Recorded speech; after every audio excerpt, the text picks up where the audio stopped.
again am I wearing that shit. Good evening, everyone. This is your AEW All Out pay-per-view recap. Man, would have been like an epic fail if I couldn't tear the shirt off. I am Don Tony, and we're not even a minute into the show, and everybody is talking about the debut tonight of Evan Bourne, Matt Sydal, wreck, like Roman Reigns, but wreck yourself and then leave.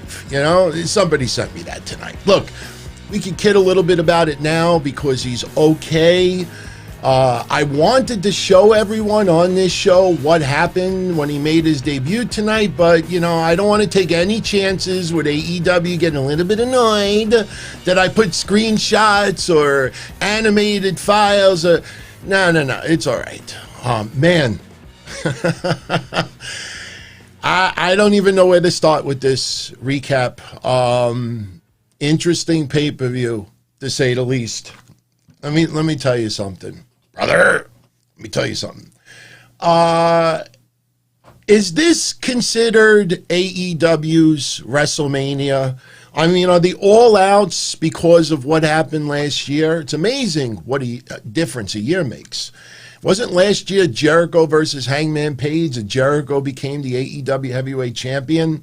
And a year later, he's in a Mimosa tank, with Orange Cassidy. By the way, if anybody out there checked out Wednesday Night Dynamite, did my pay-per-view predictions, 9-1. The only thing that I got wrong was that I said Jericho's going in the tank. But I honestly thought Jericho was going to get the win, and then after Jericho gets the win, Cassidy knocks him in the tank, and we basically get the best of both worlds. It's the only thing I got wrong tonight. In fact, right down to Colt Cabana with the miscue, and Dustin rolling him up, and Brody Lee punishing Colt Cabana. And we talked about that Wednesday, but one thing that I talked about probably more than anything on Wednesday Night Dynamite about tonight's pay-per-view was a stipulation that I absolutely hated. A stipulation that was not needed for tonight's pay-per-view. And I'll say this right off the bat. When Cody, I'm not blaming this on Cody, but when Cody tells fans, we don't want a GM because fans are not that stupid. Fans know that a GM would not have authority. Matarazzi, Cody, with all due respect, everything you're doing on television is entertainment. Unless the fights in the ring are legit, everything's entertainment. So what are you saying? Oh, we have a GM. Nobody believes that, but we can believe that everything you saw tonight was real. That's mistake number one. And somebody in the back, please, there's three things you got to do. You got to stop with these over-the-top stipulations.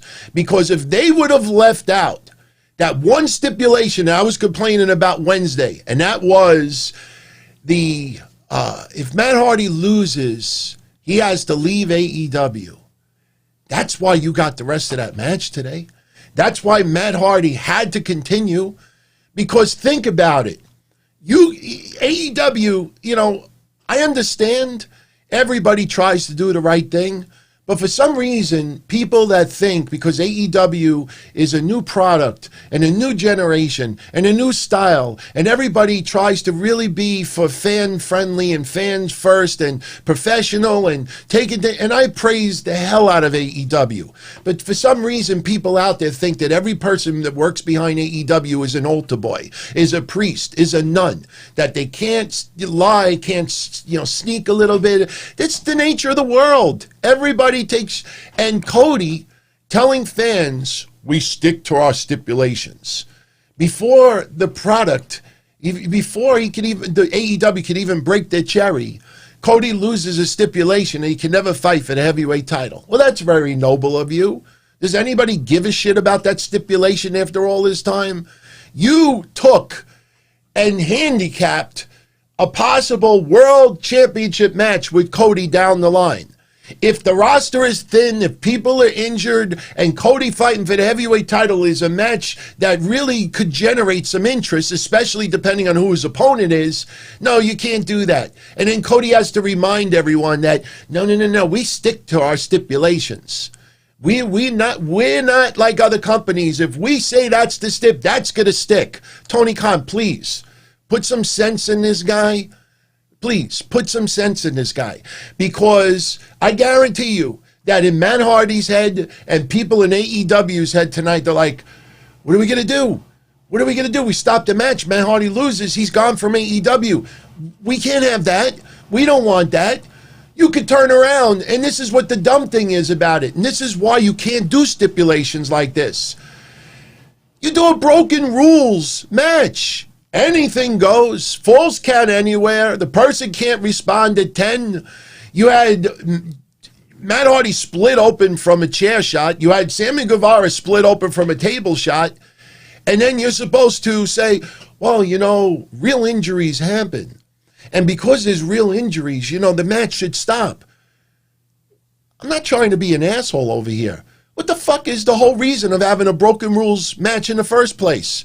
The whole suspension of disbelief is that no matter what, anything goes. So now you have Cody that the stip's got to stick. Now you have Matt Hardy who legitimately gets knocked out. And then everybody is like, we got to somehow finish this match. We got to. Because if the match ends the way it is, whether you like it or not, you have to adhere to it. Matt Hardy's gone. And this is why I understand AEW wants to be more like by the book. We say something, we mean it, this is goddamn sports entertainment. Things change. People that might suck right now might be in main eventing next year. You can't keep handicapping yourself with these things. There were enough people out there, including yours truly, that wanted to see Matt Hardy versus Guevara in that pay-per-view. We didn't need a stipulation. If Matt Hardy loses, he's gone from AEW. If that stipulation would have never been in that match, they could have ended it. Sammy could have won. Matt Hardy could have been taken for medical care, and you fight another day. End of story. But if anybody out there in their right mind thinks that the idea of adhering to stipulations, this and that, didn't go in the mind of some people behind AEW, you're nuts. You're absolutely nuts. Good for Matt Hardy for wanting to continue the match, but I don't understand for the life of me. Somebody goes from the top of, the forklift, and he bounces his head off of concrete, and he's legitimately passed out. He's legitimately knocked senseless for a minute. You tell me in the history of science, when somebody is hit on the back of their head to the point that they're unconscious for a minute, I don't care if Jesus Christ came down on the cross and said, no, he's good to go. He's good to go. Something tells me that we're going to find out in an interview down the line that Matt Hardy remembers nothing that happened after that match. Oh, well, Matt said he could continue. You see how AEW had to change their story 2 times tonight? First, they made a claim about the doctor stuff halfway through, that he's going to be fine. But they had to go again one step further. Oh, no. Matt told the ref, blah, blah, blah, blah, blah, blah. So what happens? A shitstorm happens online. Everybody is saying, what do you mean if the guy, it should never be in a wrestler's hands. It's up to the trainers, up to this. So now, after that first statement, the internet, the social media is all ripping the crap out of AEW. So they do statement number 2, trying to do live on air in real time damage control. And there is no excuse for that match to continue. I don't care if Matt Hardy came up and started doing an Irish jig. I'm good, everybody. Look how fast I am. Doesn't matter. Fucking science. His brain just got compressed. He got knocked out unconscious. I don't care if it's Aubrey Edwards. You don't keep this match going. Stupid. No excuse for it. This is a young promotion. They're going to learn from their mistakes, but they need to stop with this over-the-top shit with the stipulations. That stipulation, pardon my language, fucked everything up tonight with that. They had no business climbing up there. Could you imagine if they climbed up on the top and then the guy with his equilibrium all screwed up, he falls and he seriously... Are you serious? Are you kidding? Well, he's okay. Usually the first statement anybody ever says, and even in real life, you, I, everyone else, usually the first thing someone says is usually the most honest. Then, you get lashback from it, and then you try to twist it, cover it up. Oh, I was only kidding, or this and that, because you can't handle the backlash. Another thing that sucks is tonight, a lot of the pay-per-view, because AEW, like I said before, there's a lot of people in that company. I don't know if you would call them snowflakes, but there's a lot of people out there that are very sensitive. That might be the right way to go. Sensitive. Excalibur cuts a promo. Promo was not good. I've talked about it many times. It's been out there for years. Just people never bothered to give a shit. Oh, he's on TV. Now I give a shit. You're offended.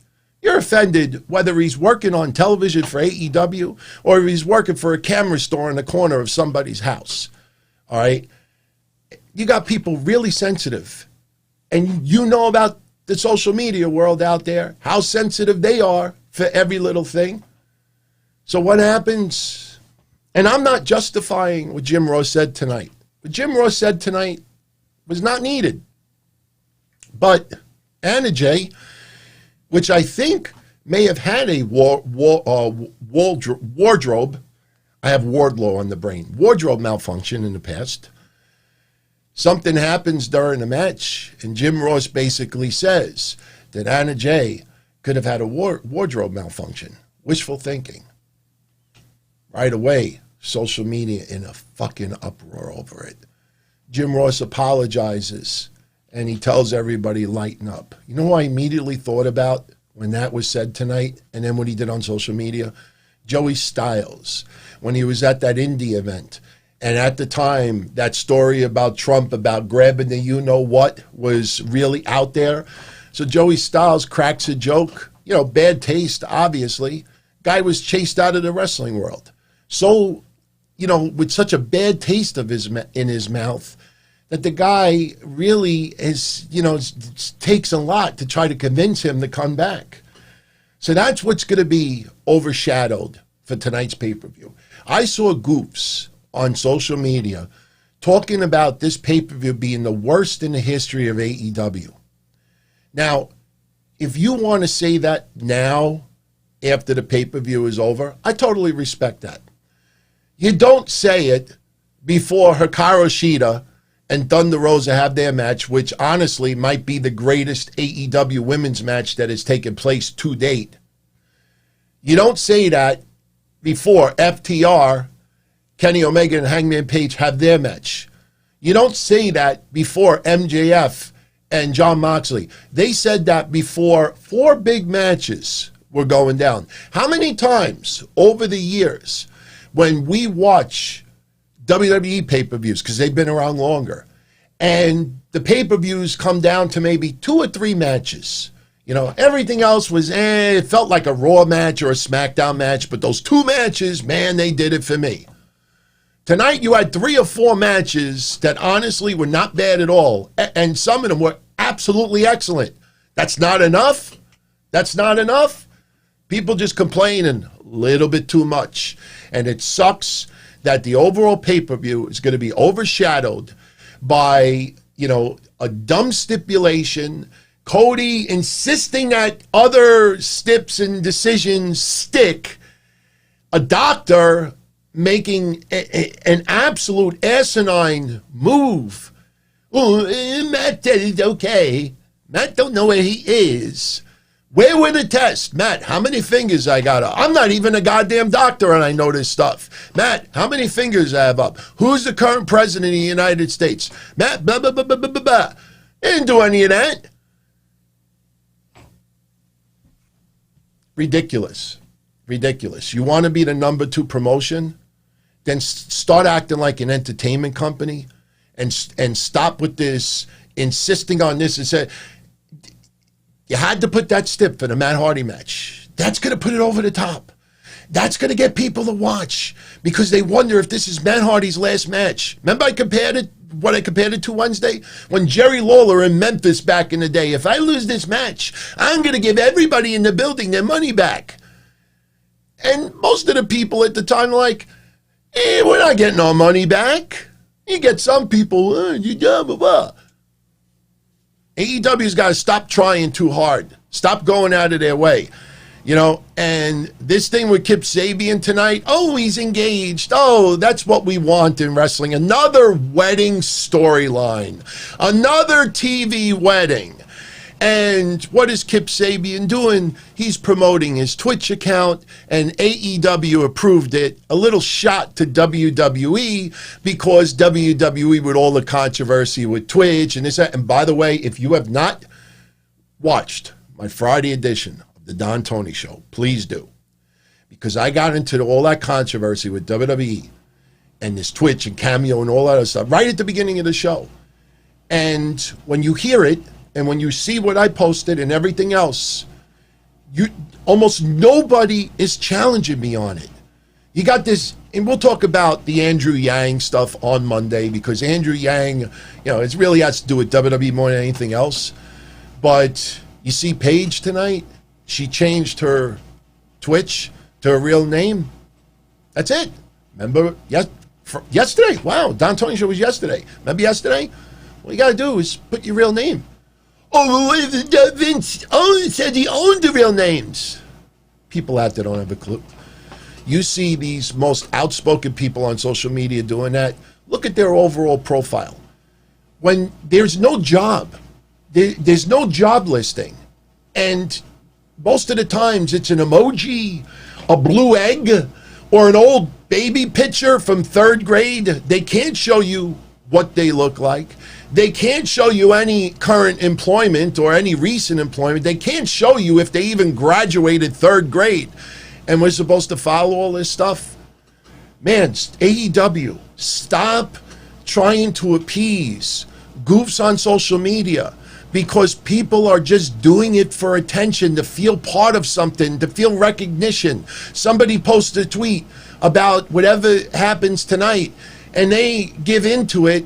You're making that person feel, you see, I do have a voice. I am relevant. I've only been unemployed for 5 years because, it's just where I live. Stop with this reckless shit just to appease people, my God. And here's another one, too.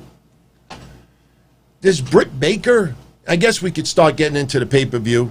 Couple of super chats as well. Shout out to everybody, by the way, who is tuning in live on the archive. I know everybody and their mother is out there tonight doing pay-per-view recaps. Even the people that can't stand AEW, but they need that tweet hand job so badly. I was going to write tonight online that, hey, everybody, I'm just letting everybody know that I'm not going to watch the Kardashians because I don't like them and I can't stand them. Now, if I just post that on social media, everybody out there is going to see, why the fuck do we need to know that you're not going to watch the Kardashians tonight? If you don't want to watch the Kardashians, you don't like the Kardashians, and just don't watch it. Okay, now take that same sentiment, replace Kardashians with AEW, and you tell me why the fuck people do that. So anyway, shout out to Psycho Jet Black. Oh, no, that was from yesterday. Sorry. Yeah, we got into X-Pac yesterday a little bit. Puffy89, can't say AEW doesn't give people their money's worth. Yeah, instead of all out, all worn out. The pay-per-view tonight went, 3.5 hours? It was almost 4 hours. It was a long pay-per-view. Some matches, I think, went a little bit too long. I am sick of all of these 2 and 99 and 100th counts. You know, I understand back in the day, Earl Hebner, 1, 2, and then he does the windmill and then stops. You know, you have, I could count at least six or 7 times tonight where a referee went 1, 2, and an extra pause because the other people's timing is not all that great. Stop with that shit. Stop with it. Oh, I can't wait to talk about the tooth and nail stuff tonight. I can't wait to talk about that. Yeah, tonight's show was wild, Espinosa. Overall, on a scale of 1 to 10 for AEW's pay-per-view tonight, I actually give it like a 6.5. You know, when you actually dissect the matches, there really wasn't anything that was god-awful tonight. I might even give it a 7 when we're done. But some of the decision-making, especially that tooth and nail garbage. Nothing against Big Swole, nothing against Britt Baker. But, we'll get to that. We'll get to that. We'll get to that. Harley Quinn is queen. It wasn't worth $50. December to Dismember vibes off the charts. They need to do better and stop letting WWE live rent-free in their heads. I can understand why you're saying that. I personally, if I was them, I would just act like WWE is out of business. Just do your thing. Stop doing these interviews. I understand you're playing the game, but stop doing these interviews to give people ammunition to just, push this online even further. Just do your thing. Do your thing. Sometimes less is more. Private Party, they had the match tonight against 2 members of the Dark Order and Alex Reynolds and John Silver. Great match. 3rd match in a row that Private Party has pulled back and not insisting that every move they do is something like you would play in a video game. Focusing more on telling stories, taking it a little bit slower, still doing their high-flying moves here and there, but being more selective. Private Party, a year from now, don't be surprised if they have the AEW tag titles. Right now, there's a little bit of a stranglehold. You had Page and Omega, which was, 200 plus days. FTR is not going to lose it anytime soon. The Young Bucks have to get it sooner or later. There's another tag team or 2 that you might think down the line. You kind of feel that they're going to give it to Jungle Boy and Luchasaurus sometime down the line. So there's teams out there that, are in line to get some runs. And, you're very welcome, Joseph. You're very welcome. But let's get into this pay-per-view. Because one thing I think we could all say tonight, I've already gone 23 minutes. Just to show you how fast time goes. There's no need for us to have a 2-hour recap. I'm going to run through this as quickly as I can. And then remember, in less than 48 hours, I will be right back here online right after Raw. Might be bringing Mish aboard once again on video since everybody out there really enjoyed last Monday's show and the Monday before. We'll see. But Monday I'll be back. And we'll pick up where we leave off right now. I got some more pitches this year. So without further ado, let's talk about it. Well, actually, you know what? Before we get to that, 2 things. First off, you had Joey Janela with Sonny Kiss in his corner taking on Serpentico with Luther in his corner. It was an okay match. I get a kick. If you pay attention to Tony Schiavone closely, and look, I'm a Tony Schiavone fan for decades, so I give it a pass. But when you hear him, everybody's kids. These kids really, these kids this. Tonight, Tony Schiavone says that Janela needs to keep this kid grounded. Schiavone, with all due respect, Joey Janela is 31, Serpentico is 36. He's going to be 37 years old. Kid what? Janela needs keep this kid grounded.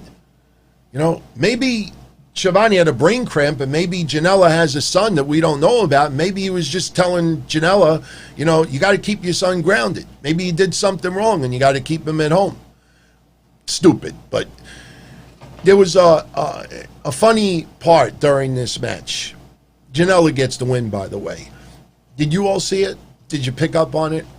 How many times have we seen a wrestler climb the top rope and they're going to do like a 450 splash? They're going to do a superfly splash. They're going to do some type of high-flying move from the top of the rope.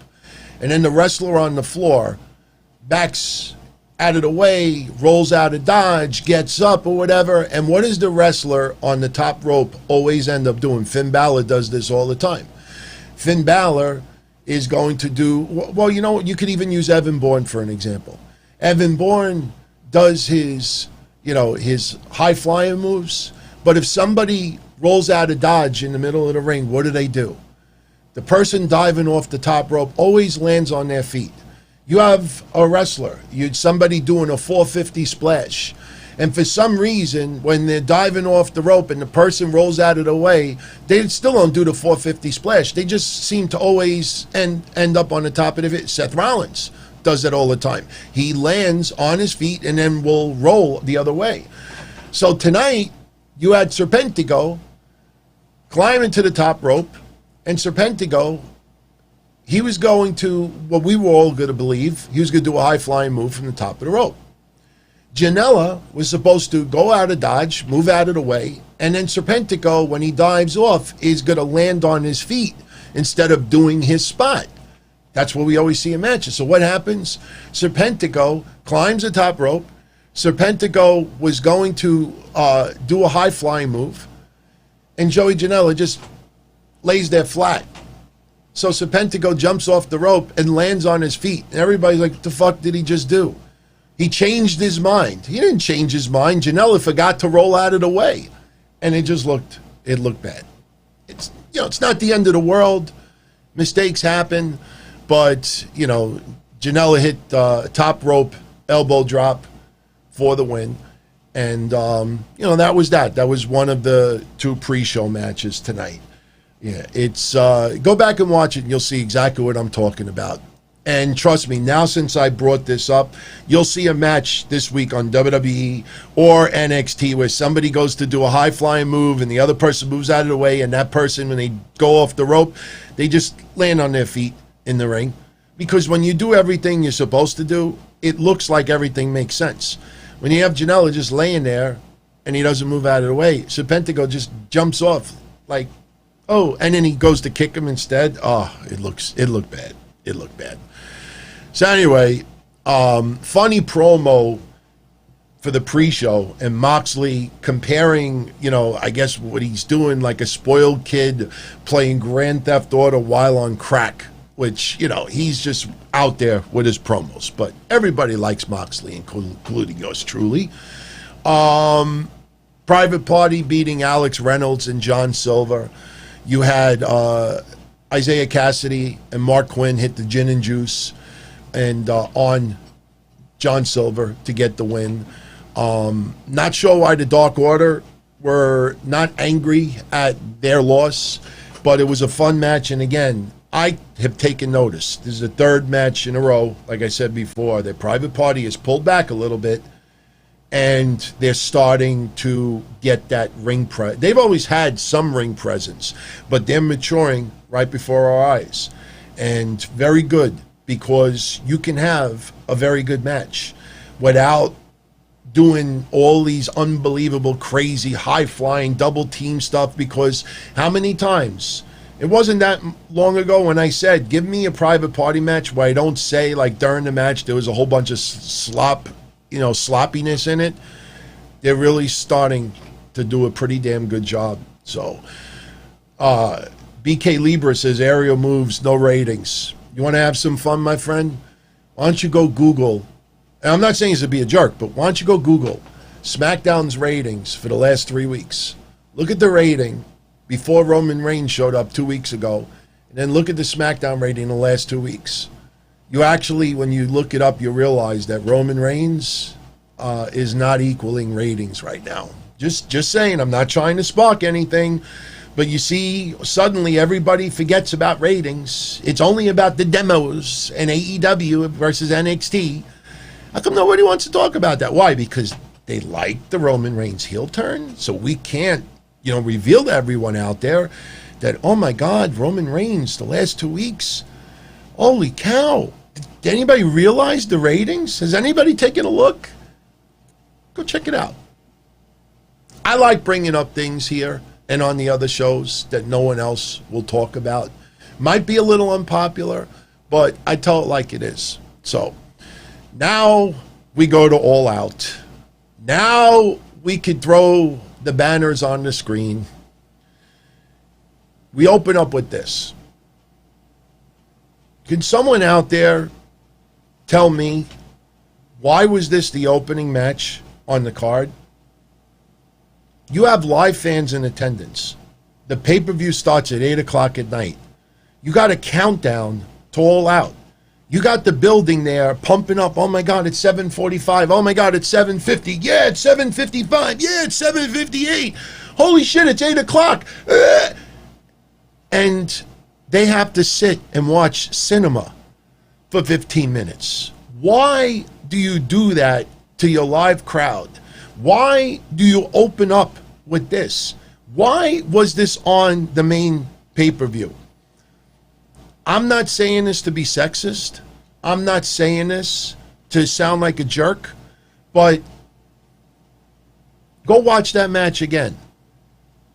There is nothing about that match that says to me that that should have been a pay-per-view match. And if that was recorded beforehand, especially, which it looked like it was, but they did it at a certain time because they know at 8 p.m. it's kind of like dusk outside, so it gives the aura that not even 5 minutes into the match, you have Britt Baker picks up like a plaque, a glass plaque, and she's behind Big Swole, and she's going to whack Big Swole in the head with it. Big Swole is like this, and it's like she got like frozen for a second. How many moves tonight where the person doing the move actually took a second too long? This match, honestly, I thought Big Swole versus Penelope Ford versus Reba was the worst match that I've seen in women's wrestling for the last 10 years. This arguably was even worse. I don't even care about the syringe shot, because supposedly there was Novocaine in the syringe and Britt Baker, and that's another one too. Go back and watch that syringe shot. Britt Baker, seriously, this just sums up this whole match, and then I'm going to get to what I was going to say that might piss some people off. Please, if you think I'm exaggerating, go on YouTube later in the comment section for the thread for this show and tell me, DT, I watched that segment back, you grossly over-exaggerated it. I honestly believe that no one out there is going to say that to me. Go watch when Reba gives Britt Baker a syringe that supposedly is filled with Novocaine. Britt Baker has got the syringe in her right hand.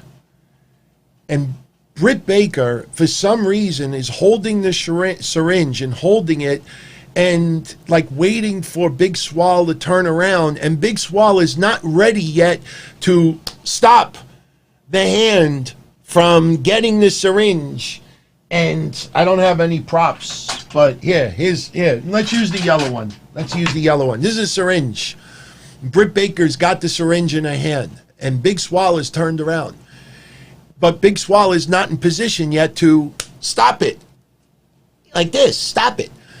So you have Britt Baker with the syringe in her hand, and she's going like this, like she's doodling. And I'm like, are you fucking kidding me? And then Big Swole turns up, oh no, let me do it. And then she goes to inject in her leg. Plus, funny gas doesn't put you to sleep. Funny gas gets you relaxed. Might even laugh a little bit. Everything about that match was garbage. Reba, Rebel, Tania, whatever you want to call her, you got to call her AEW Darkbound. Because even when she went into the garbage bin, she like rolls over and it's sloppy. I don't know what this was that I saw today. Do you know what this felt like to me? AEW believes that Britt Baker is one of their future big-time stars. And I do believe that. She has definitely gotten better. She's not going to be one of the top women's wrestlers in 10 months, whether she's involved with Adam Cole or not. You got to learn. You got to put in the time. You got to improve. You got to tweak. You got to see what your strengths are and your weaknesses are. So time will get her better. There's no doubt. But it almost feels like an insistence that AEW puts some people on the main card because they feel that they owe it to them. Britt Baker's been injured. She shouldn't have been injured. It was, an accident. So it almost is like we owe it to her to not do it as a dark match, pre-show, whatever you want to call it, buy-in. No, we'll put it on the main card, and we'll start it off with that match. They did it so early in the night to keep it as far apart from Shida and Thunder Rosa as possible. Everything about that tooth and nail was the drizzling shits. It was garbage. It was awful. And I don't understand. I know Stadium Stampede was awesome, and they did their, cinematic stuff. But you do a dentist office thing to try to cover up the fact that both of them together probably would not have a great in-ring match against each other. So we'll just do brawling. You couldn't even get the fucking spots, smashing things over people's head. There's another one. Damn it, I don't know if I have it handy. I don't have it handy. I have it in the other room. Britt Baker picks up a drill. And she's like supposedly going to try to drill Big Swole in the face with it like a bad horror film. So what happens? She drills into a cushion. She drills the screwdriver, the electric drill, battery operated drill, whatever, into the cushion. It's stuck in there. So while Big Swole is selling that she's unconscious, you have Britt Baker struggling, trying to do everything possible to pull the drill out, and she can't. And she's like, Reba, help me. Just let go of the fucking drill. That's it. It's stuck in the thing. It was just, everything about it was just pathetic. And I don't know who's the person responsible for choreographing this match, but one thing is for certain, AEW does not have their Jeremy Borash. That was awful. You open up with that? You should have opened up with the Young Bucks versus Jurassic Express, or another match where everybody is really energetic. And then after that energetic match, as a way to bring people back down a little bit and get a little bit of a breather, that's when you put that match on there. That match had no business being on that pay-per-view. It was awful. Absolutely awful. I personally think Big Swole deserves a lot better than that. And you know what? Britt Baker probably deserves a lot better than that as well. That was just plain awful. Garbage. I don't even know what else to say about it. But the anesthesia mask. Anybody out there disagree with me on this? And don't just do that because you want to shout out. Am I being a little bit too harsh? I watched it. I'm like, what the fuck am I watching over here? It was almost like a joke. AEW. Britt Baker is going to be a future star. She could cut a better promo. Stop insisting because she recovered from an injury and she's ready to pretty much go back in the ring that you insist that she belongs on a pay-per-view match. Some people need to stand up and say, look, we really, we got to keep you off. I don't want to see it. And people want to hashtag Britt deserves better or this and that. Let them hashtag all they want. That was garbage. So, next, you have the Young Bucks versus Jurassic Express. Fun match. Felt like an AEW Dynamite match, to be honest with you.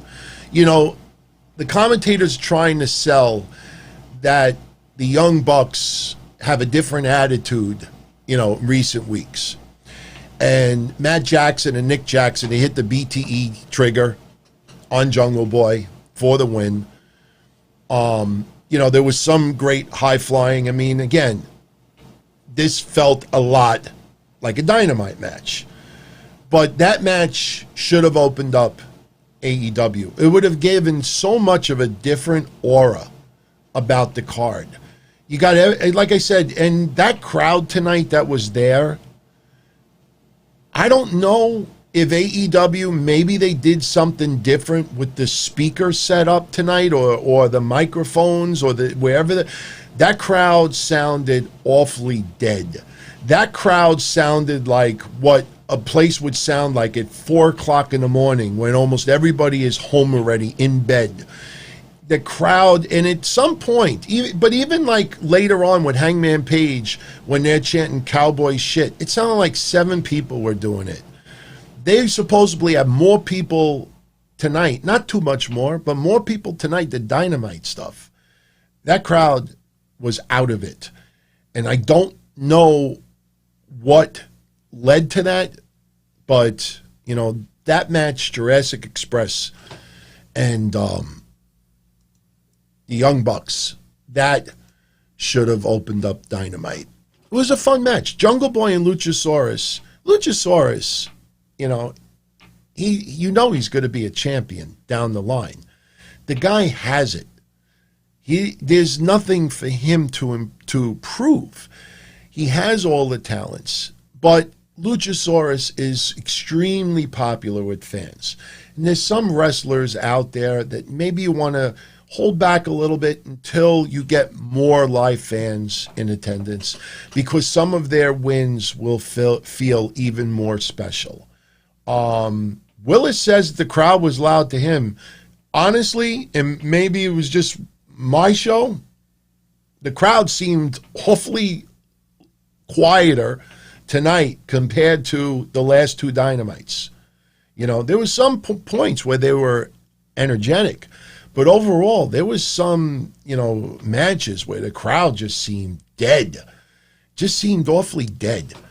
But there was one awesome part during the match that I definitely have to make mention. But Luchasaurus had sent Nick Jackson over the barricade.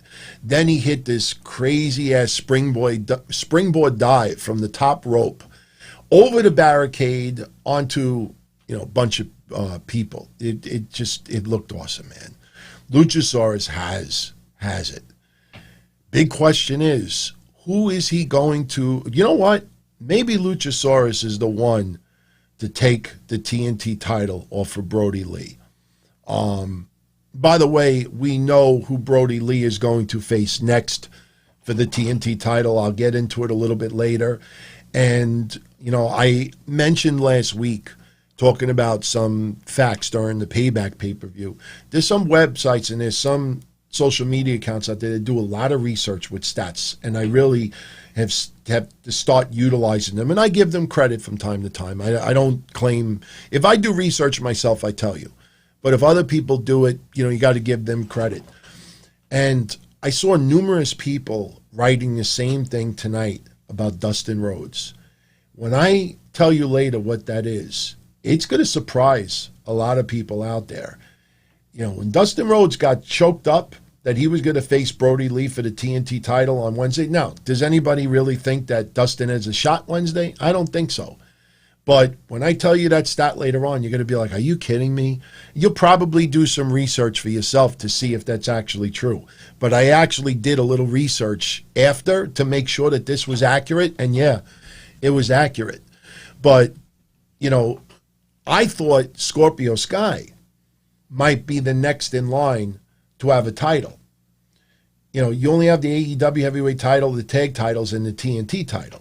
So what title is Scorpio Sky most likely to have? I mean, you could do a tag title run again, but I personally would like to see Scorpio Sky have an individual singles run. The big question is, again, who's he going to take it from?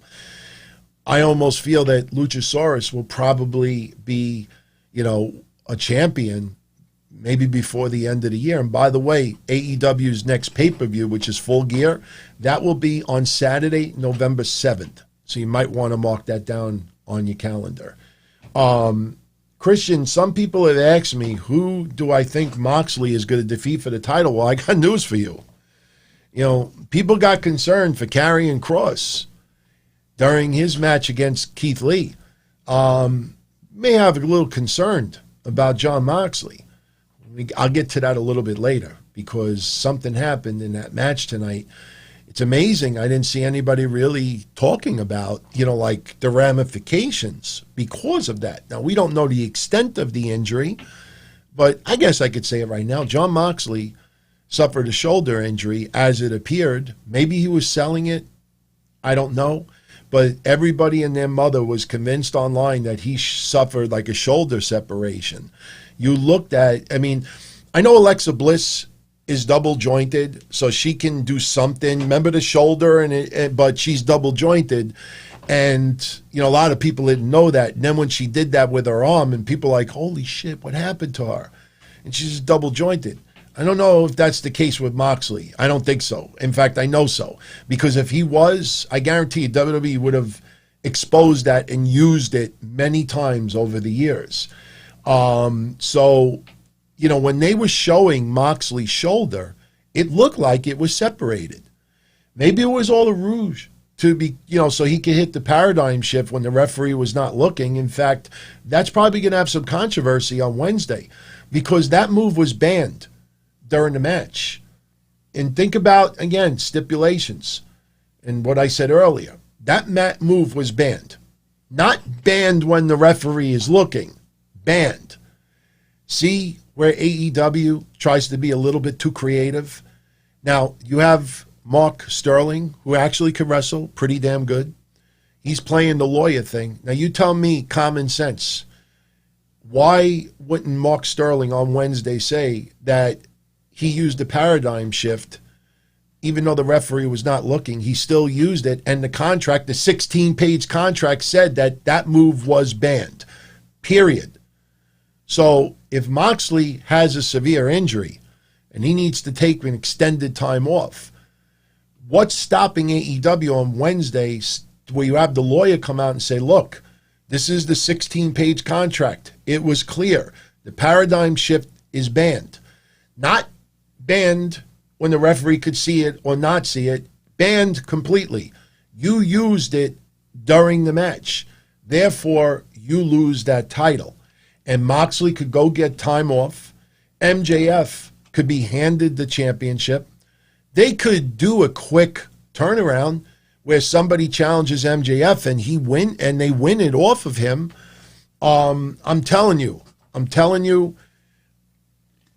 this is the problem of what I said before. This is why AEW can't be overly serious about stipulations. Stop with Cody telling social media out there, no, everybody, no, we stick to our stipulations. I lost that match. I could never fight for the title again, and that sticks. And never stop with that shit. We all know it's sports entertainment. We all know it's predetermined. There's no such thing as, that's predetermined, but no, that's real. Yeah, maybe in 1995 with ECW, some people would feel that. Here's an interesting thing. Anybody that goes back with me in my hotline days, you will remember this because I used to bring this up every couple of months. This is true, everybody. You'll get a kick out of this. I started my wrestling hotline in 1997, and sometime in late 97, I did a poll on my hotline, and I said to everybody out there, how many of you out there believe or think that even part of what you see on ECW is actually real? And if I remember correctly, it was about 70 to 75% of people who took part in that poll said that they believed that some of what you saw on TV from ECW was 100% shoot. It was not storyline. That's how much they fooled people at that time. And that's a compliment. Ain't getting away with that in 2020. So let's see what happens on Wednesday. But if you want to go with, the storylines, the stipulations, they stick. We're not like other promotions where we go, against our stipulations or our stuff. If you go with AEW's thinking Jon Moxley should be stripped of that championship because he used that move in the match. Period. End of story. And if his injury is serious enough, that would be the perfect way to take it off of him. It's not the best way. You know, if you think about it, you'd rather see him lose in a match in a great storyline in a feud. But if he's injured and you want things to make sense, you have Mark Sterling come out, show the replay, 16-page contract. You signed it. It was notarized in front of witness. That's it. Give us the belt. Even if Moxley does one last paradigm shift to both MJF and Sterling or even Wardlow, that's what I would do. That's what I would do. You know, I'm curious to see how many people even think about that between now and Wednesday. Because, and do I like that idea? No, I don't like it at all. But this is where AEW paints themselves in a corner. They painted themselves in such a massive corner today with that Matt Hardy stuff. You know, I don't know how many of you saw this, but, you know, Rebby Sky, Matt Hardy's wife, right before the match, and she posted this. That's why I'm sharing it with all of you out there. That's a text message that she sent to Matt Hardy before the match. And Matt Hardy writes, "Love you. I got to hit to the football field in just a minute to start our match. Hope you enjoy." And, you know, she writes that, you know, "I love you." But she also writes, "Don't be dumb." Then after the spot with the table, she texts Matt and she says, "What the fuck? You practically cleared the table." You know, you go off and look, I'm not the wrestler, obviously. When you go off, you know, a forklift like that, and, you know, you know where to fall. They actually did something where it looked like Sammy Guevara did almost like a spear. You're using force and momentum to push you further back instead of just dropping down. And she saw it. She realized it. She's like, "Matt, what the goddamn fucking fuck?" Do those text messages look like it was just a mistake? Or, look, sometimes accidents happens. She knows that it was overshot because instead of just going off the forklift, maybe Guevara punches him a few times and he loses his balance and he falls back. No, they actually did something where Sammy Guevara, just if you know anything about science and momentum, he actually thrusts Matt Hardy forward, and as a result, he shoots the table. Scissor lift, not forklift. I call it a forklift. The scissor lift, okay. It was a lift. Sam, you know what I mean. But yeah, no, he is right though. Scissor lift, okay, scissor lift. So, so that's, you know, just to go a little head here. So getting back to the card tonight, let's advance to the next match. Now we have the Casino Battle Royal. As I said, as we opened up the show tonight, my predictions, 9-1. You know, only match I got wrong was Jericho and Cassidy. I thought Jericho would win, and then he would go through the tank anyway. And give credit to Jericho for having Cassidy win the feud, if you think about it. You know, that was a good thing to see. But my pick in the Casino Battle Royal was Lance Archer. Brian Cage already has the FTW title, even though they're not doing nothing really with it. So he's got his trinket. Ricky Starks, he's just soaking it in, finding his way, doing a great job. Lance Archer was a monster when they brought him in to AEW. He ran into that wall. Remember the whole tournament for the TNT Championship? Lance Archer was my pick to win. I predicted the whole tournament right down to the finals, but I said Archer defeats Cody. I was wrong. But after that match, they did nothing with Lance Archer. Damaged him, but the guy is such a beast, he can overcome it.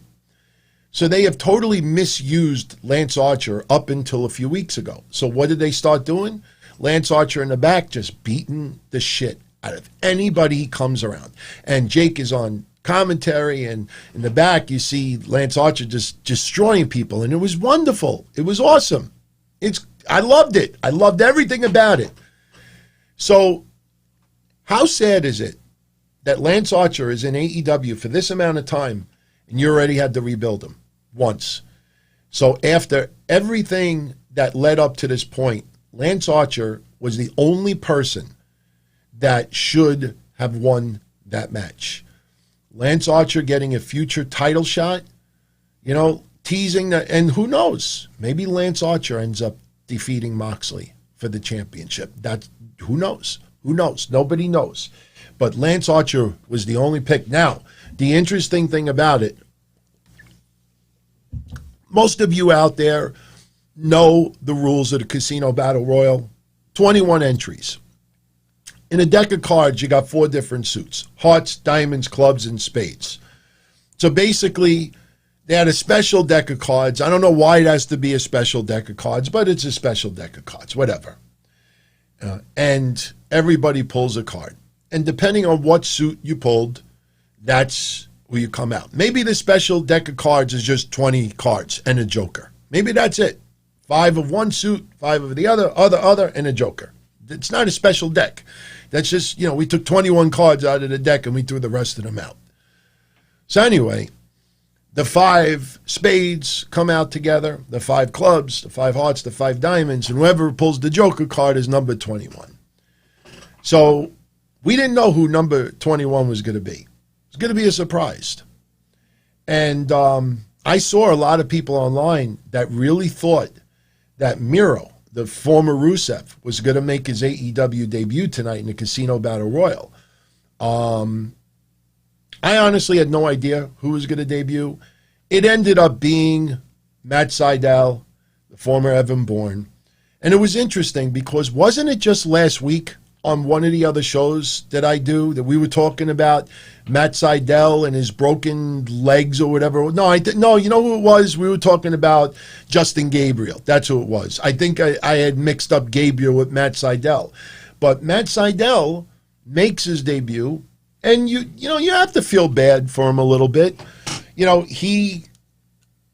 I think it was against Will Hobbs tonight. I think it was Will Hobbs, but Matt Sydal comes in at number 21. Will Hobbs, who got, did anybody tonight feel like AEW is treating Will Hobbs like NXT did with Keith Lee in the Royal Rumble? Did it feel that way? When they had Lance Archer and Will Hobbs facing off, like that was supposed to be like a magical moment, and I was like, okay, one fall, if you don't know who Will Hobbs is at this point, then you don't watch any AEW, seriously. Guys, look, is he ready for the big time? No. Is he decent? Absolutely. Is he a big guy? Absolutely. But, again, you're treating people on TV like they're big established stars. That's why I always joke about QT Marshall. I mean, you can't just look at Lance Archer face to face with Will Hobbs. I mean, does AEW think if there was 20,000 people in the arena, there would have been flash bulbs all over the place and they were staring at each other? I think people out there would have probably been tossing around beach balls if that was happening. It felt like they tried to do the Brock Lesnar, Keith Lee moment from the Royal Rumble. That's what it felt like tonight. But Will Hobbs is laid out, and Matt Sydal was going to do a high-flying spot off the top rope, and he slipped, and he went splat. Now, we can joke about it a little bit now because he's okay. It was scary because his neck actually clipped the ring apron, the ring rope. And for people out there, it's not like a rubber band where it just goes boing, like it's just elastic and it stretches. No, that's cable. And he could have seriously injured himself. And yeah, I mean, not a good way to make your AEW debut. And if you go to my Twitter at Don Tony D, you'll see the clip because, as AEW does with everybody they bring in, I wrote Matt Sydal is all elite, and you'll see the spot. But again, thank God he's okay. But yeah, I mean, somebody sent me this today. Wreck yourself and leave. That's what it seemed like with Matt Sydal. But, look, after that spot, he actually was pretty decent. In fact, if I remember correctly, he might have been in the final 4 participants tonight. But, it wasn't a bad battle royal. You had a couple of spots that were kind of corny. There was one spot, again, remember my rant last week about Darby Allin? Do we start calling him Darby Dumbass because of him being an adrenaline junkie? When they put him in the body bag tonight and then tossed him over the top, it was Brian Cage that did that, tossed him over the top rope like he was just a lump of garbage. You see the way he dropped. There were a lot of people on social media that were like, holy shit, is this guy okay? It looked sick. You're in a body bag. You don't know when you're falling. You can't see anything. Unless this was a special body bag that somehow you could see right through it, which I don't think is the case. He tossed him over that rope. He's got no way to brace his fall. He has no way to know, is my face going to hit the ring air, the rampway? Is my face going to hit it? The back of my head going to hit it? Are my feet and my calves and my legs, and my knees going to hit it first? He has no way of knowing. It looks sick. But again, I'm not trying to be a party pooper here, but somebody in the MAC in AEW needs to, reel this guy in a little bit. You want him to play on his skateboard, go ahead, play on your skateboard.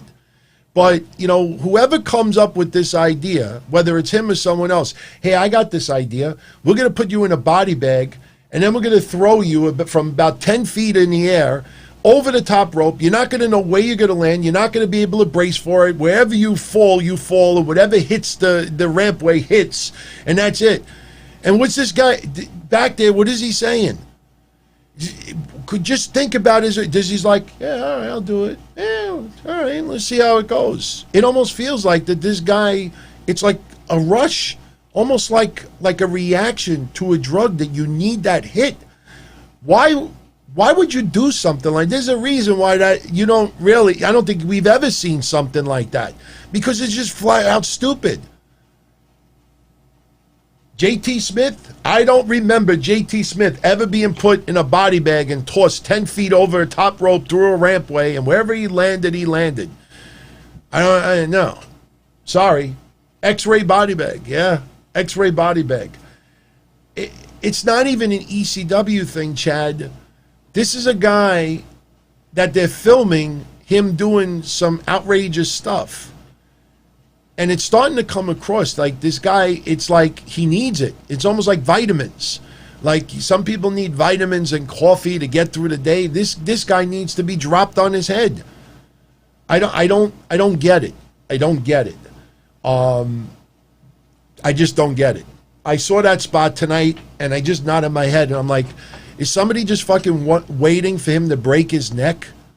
Is somebody waiting for, this guy isn't made out of silly putty. He's not like a bouncy ball where you could throw him wherever you want and he's just going to bounce right back up and everything is good.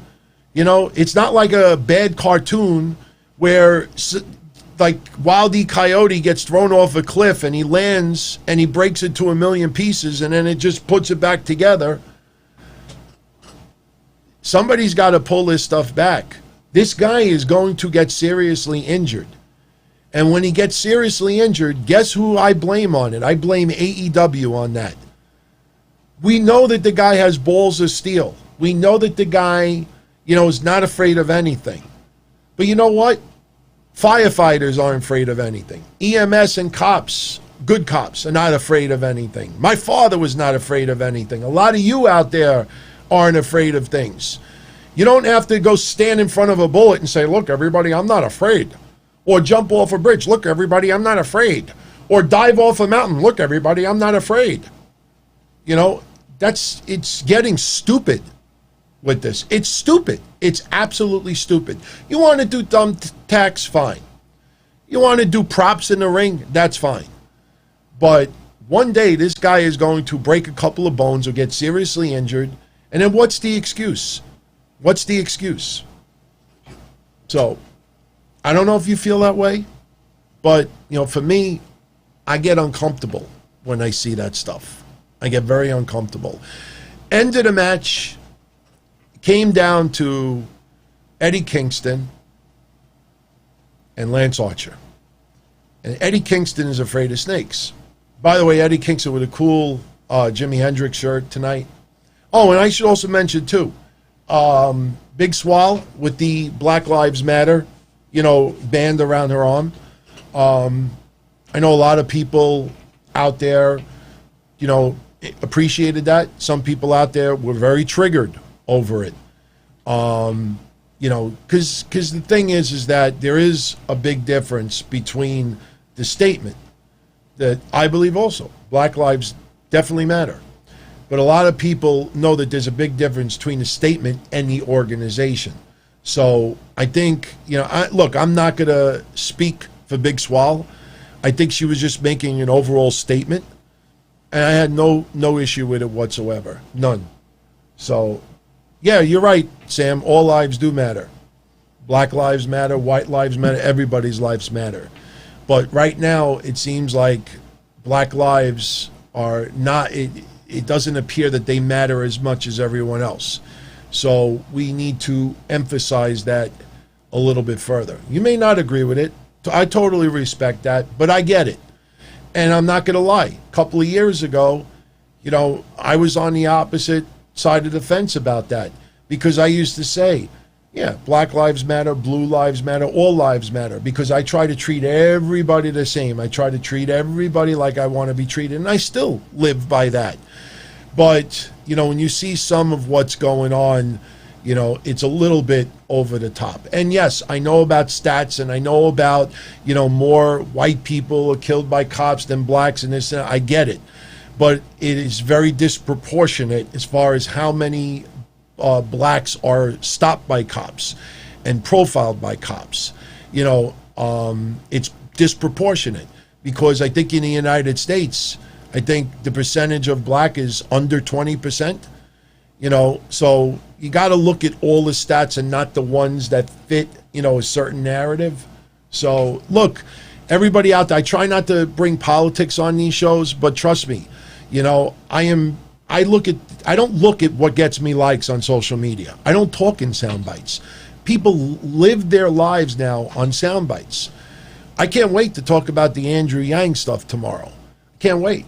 I'm gonna have some fun with that. And believe me, in the end of my conversation, I will tell everybody out there I think wrestling needs a union. So don't think that I'm gonna immediately rip this guy. But I don't see that guy signing anybody's checks for wrestlers.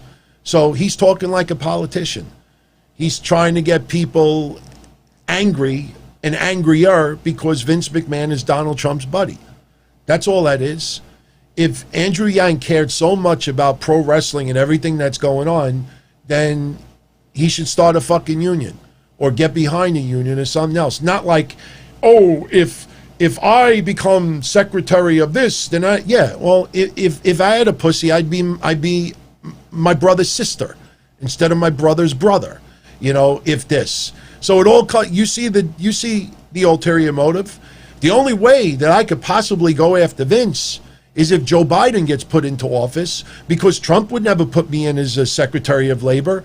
So you got to put you see the game? But people out there, they live in sound bites.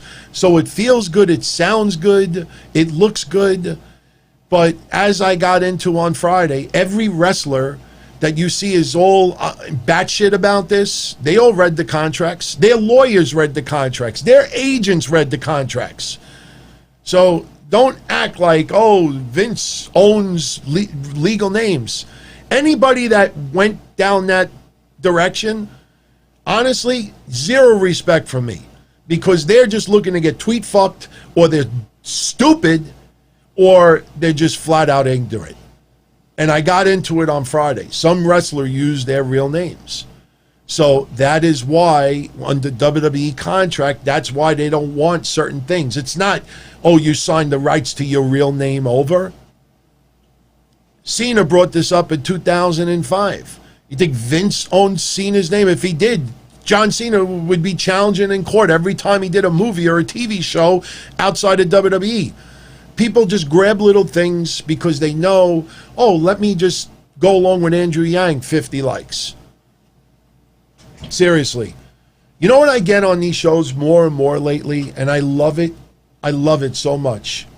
Not phone numbers, from females. I'm engaged.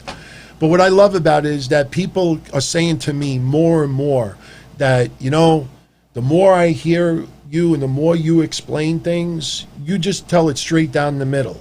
I have my opinions and my views on it, but I tell you straight up, this, and this. And it may not be the most popular thing to talk about, but I just tell it like it is, and you come to whatever conclusion you want. That's it. And nobody else does that, because it might not. I could sit here and just go after Vince like you wouldn't believe. And I probably would have all of these people that love it. Love it, love it, love it. But at the end of the day, that's just talking in sound bites. So anyway, let's get back to the pay-per-view. So Eddie Kingston, he's afraid of snakes. Jake Roberts has got the snake bag. And Eddie Kingston, there was a little bit of sloppiness early on. You had the Butcher and the Blade that were trying to get involved with Lance Archer, even though they were eliminated already. And I'm not going to lie, I started getting a little concerned, thinking that maybe Eddie Kingston was going to win. And look, I'm a big fan of Eddie Kingston. Anybody that checks out the Wednesday shows know I've been singing the praise of Eddie Kingston from NWA. And if you go back to my hotline days, I used to sing the praise for him on the hotlines. So I don't need to prove myself for my appreciation for Eddie Kingston.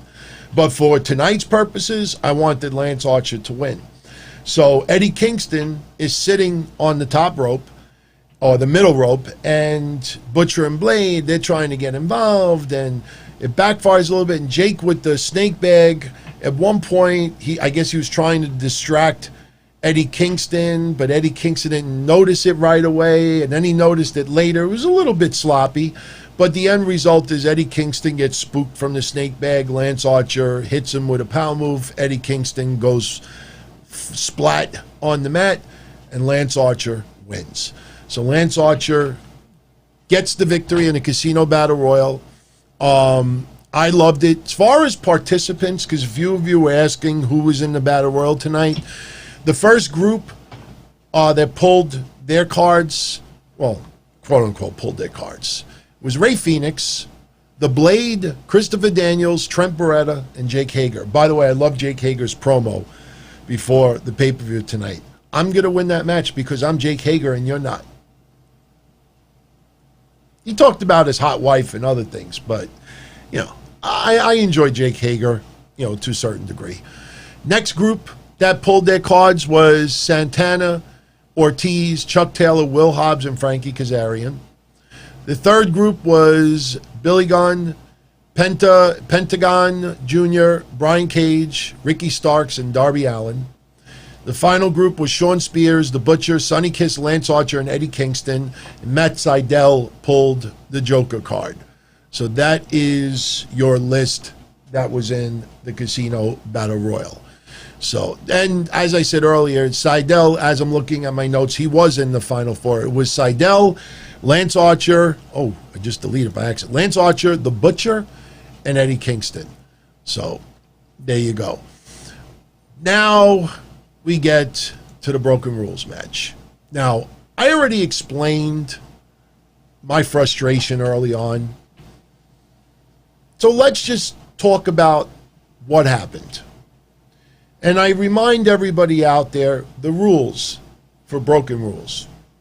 The winner will be determined when one competitor cannot answer the referee's 10 count. Why didn't Aubrey Edwards, you know the rules of the match, why didn't Aubrey Edwards just count to 10? That's it. She keeps checking on Matt Hardy. He's unconscious. What do you need to see? The whites of his eyes like The Undertaker, like this? He's unconscious. He's out.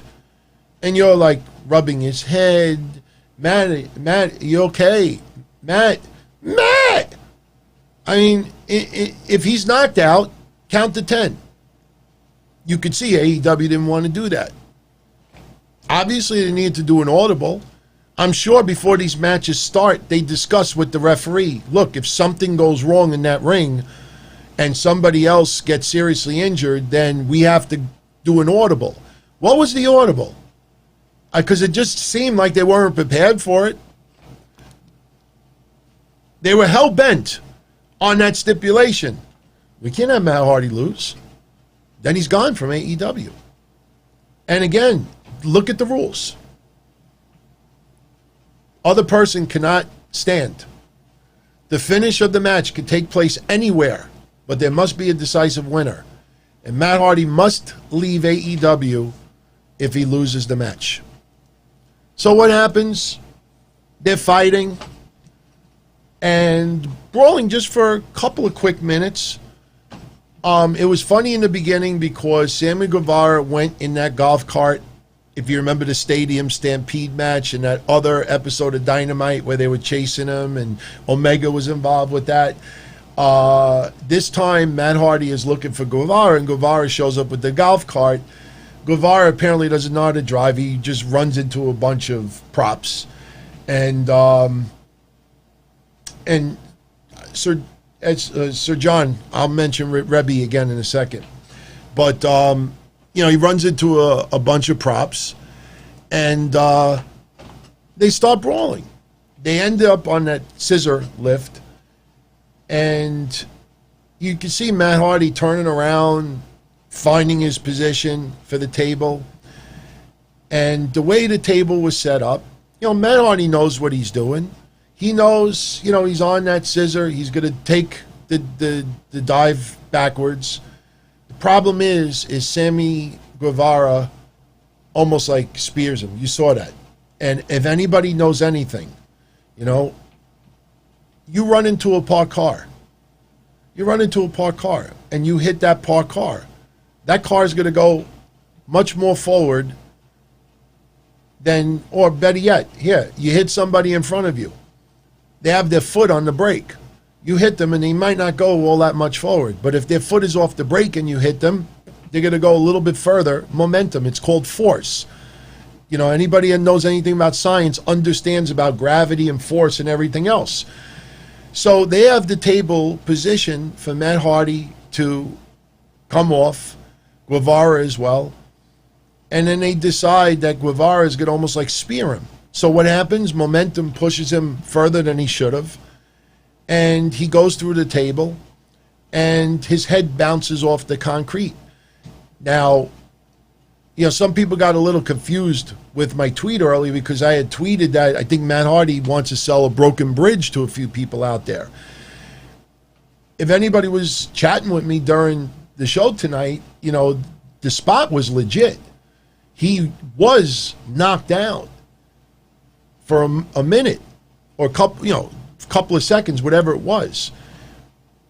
But they're saying the match shouldn't continue. The match shouldn't. You could tell that AEW had no audible.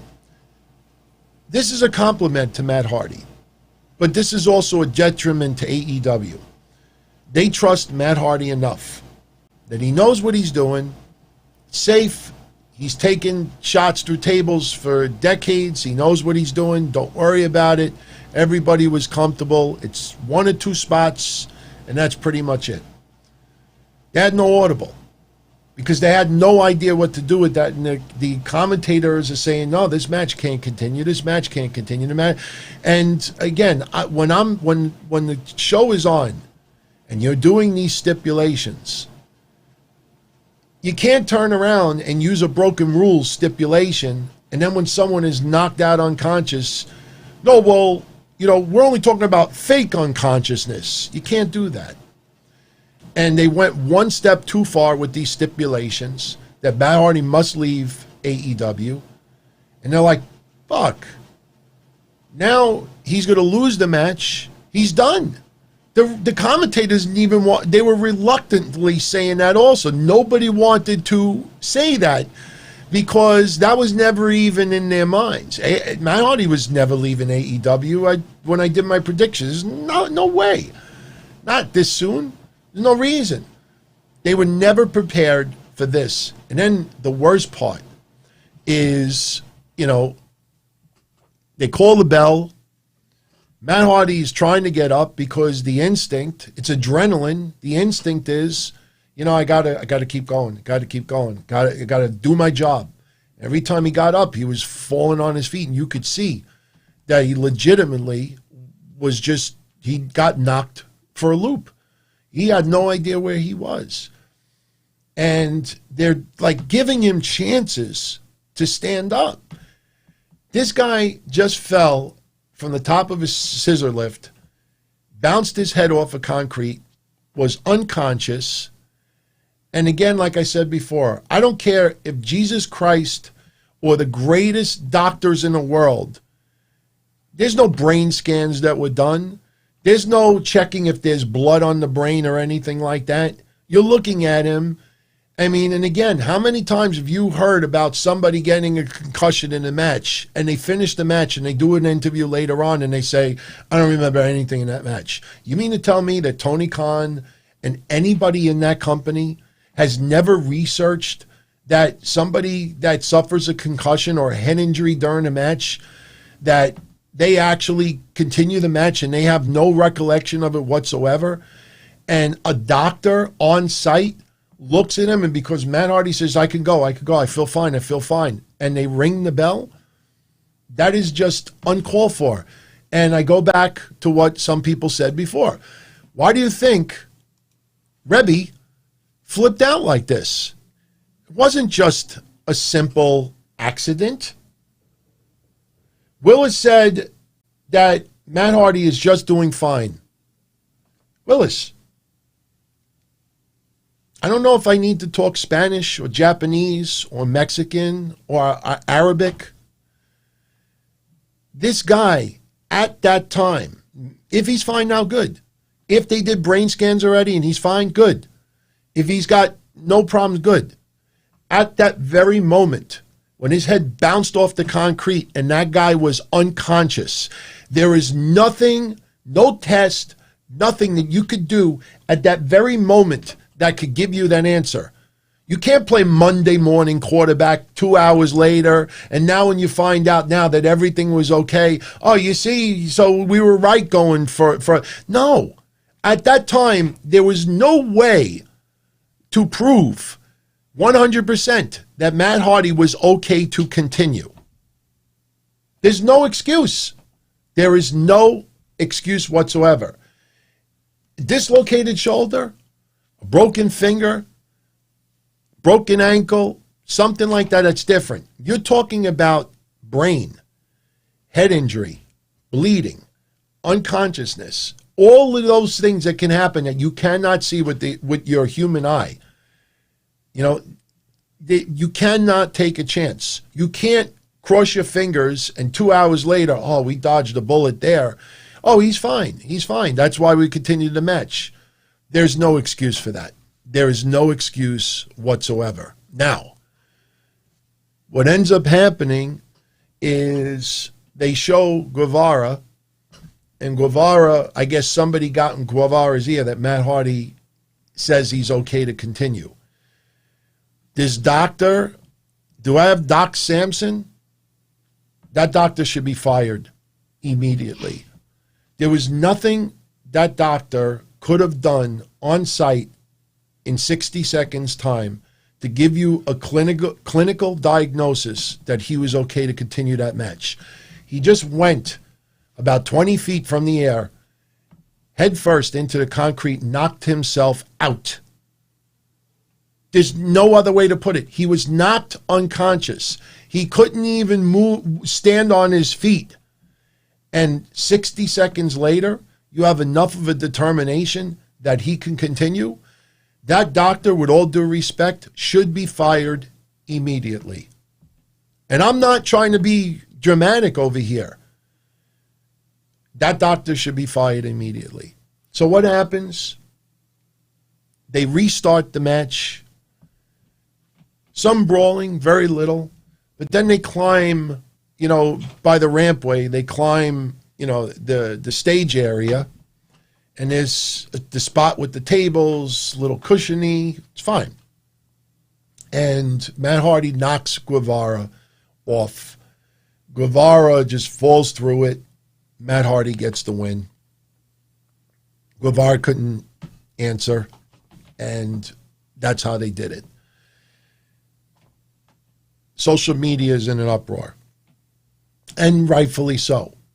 Because, yes, see, people are taking a step back for a minute.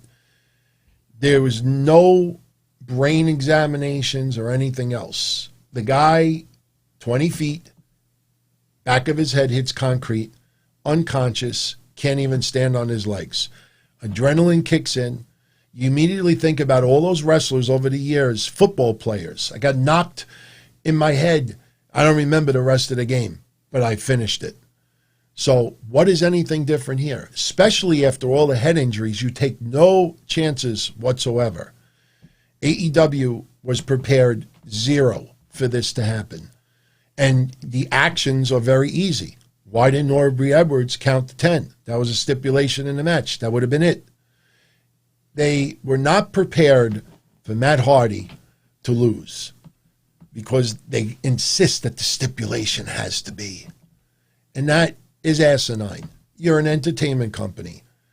This is not where, no.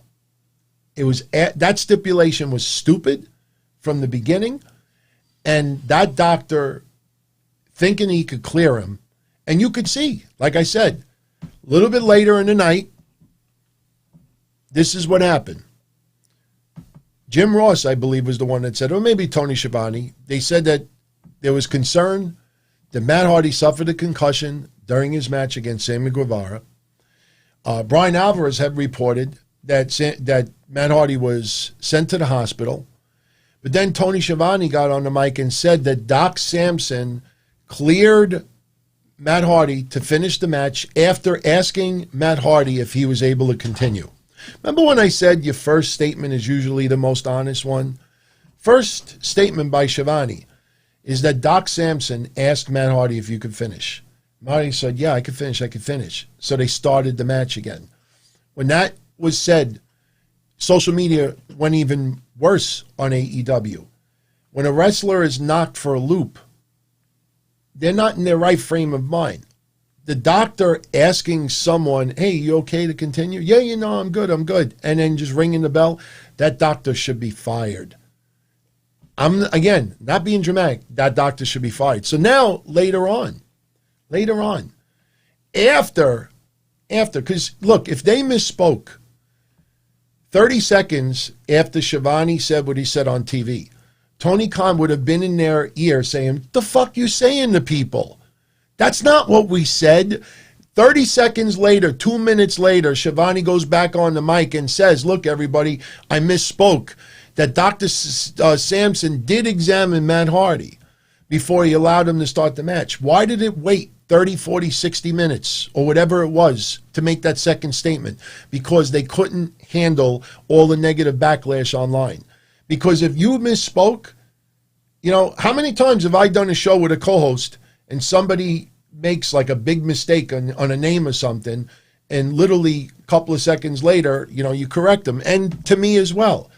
If he misspoke, everybody behind the scenes in AEW, including Matt Hardy and others, forget Matt Hardy for a minute, but everyone else, they would have immediately gotten Schiavone's ear. Tony, that's not what we said. You got to go right back out there and clear this up. No, they waited until they got their ass handed to them on social media. So what did Mr. Mike say? Tony Khan ain't got balls like that? Look, Tony Khan comes off as a really nice guy. No question. Very intelligent man as well.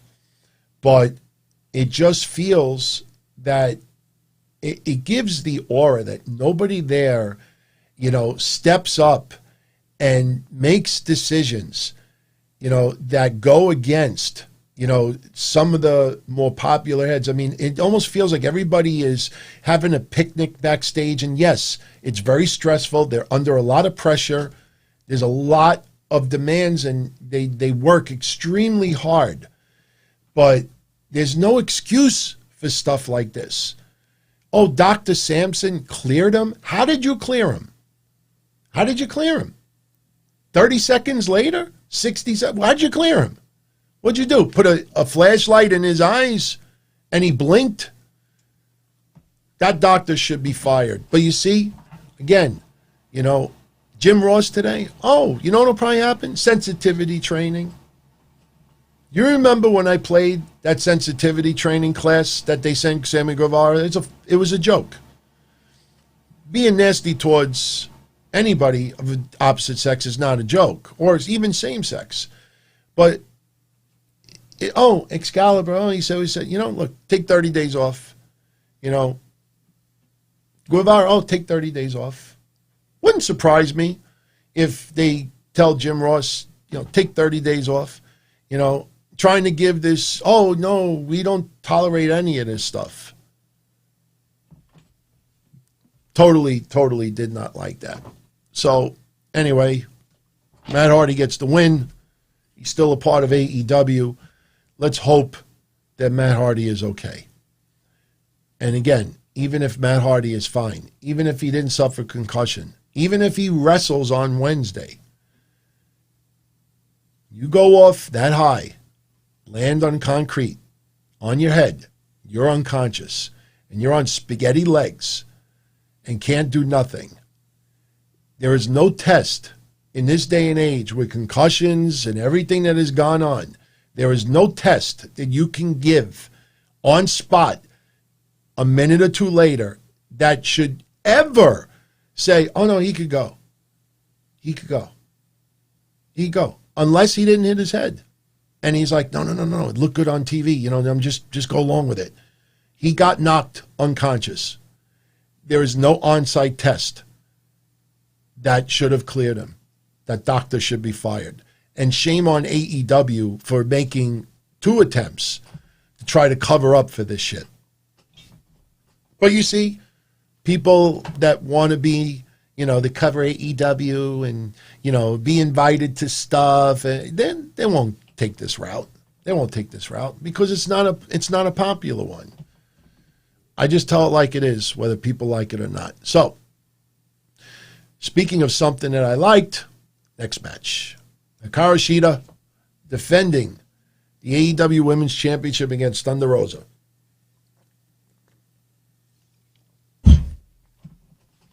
Excellent match. Wasn't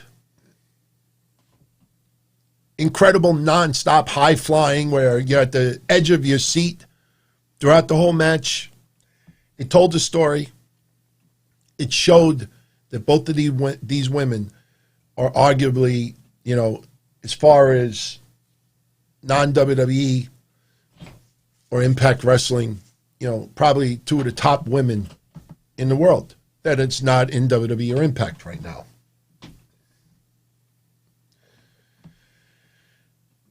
They hit their moves, counters, power moves, high-flying moves. Took a lot of physicality. It was very methodical at times. It was fantastic. Again, it's not one of these high-flying, again, at the edge of your seat. Thunder Rosa. It's funny because there's some people online, and I've brought this up before, and, I would never do it to anybody individually, but there's people online that act like they're like mega fans of certain people. It's usually, when you're heterosexual, it's usually somebody of the opposite sex. And they'll talk and talk and talk and talk. And I remember about a month ago, I was in a chat with about 20 people. Mish was there too. And somebody was talking about a certain female in wrestling. Huge fan, this and that. And I just typed, because I was curious too. I said, what's your favorite match that blah, blah, blah, blah ever did? And the person didn't answer me. And I wrote question mark and no answer. And I was like, what's your favorite match that this person ever had? And just totally no-sold. And I realized this person is probably like a fan trying to get likes, trying to get noticed, maybe a little attracted to the person. But when you ask that person, what's the favorite match, they couldn't even give you one. So that just shows you. Thunder Rosa proved tonight to everybody out there that she is one of the top women in the world. Now, when Excalibur brought up that she's the Tokyo Yoshi Pro Wrestling International Princess Champion right now. If she would have won the belt tonight, she really would have been a triple champion. She won that belt. I checked it online. She won it back on January 5th in Tokyo, and she defeated Maki Itoh? I think Maki Itoh. At the New Dish Pro Wrestling event. So she is currently a double champion. They don't usually acknowledge Japanese titles, but they put on a phenomenal match. I believe Chad Riho is in Japan right now. Maybe not. And, you know, they were pointing out, they were talking about the youngest stars on the roster, and one of the members of Private Party is only 23, and I think Rio is the only person who is younger on the roster by about a month. But they put on a clinic. My two favorite matches tonight was FTR versus Omega and Page and Thunder Rosa versus Hikaru Shida. Those matches were very similar, if you notice. It really just told a story. You know, I want to see if Thunder Rosa signs with AEW.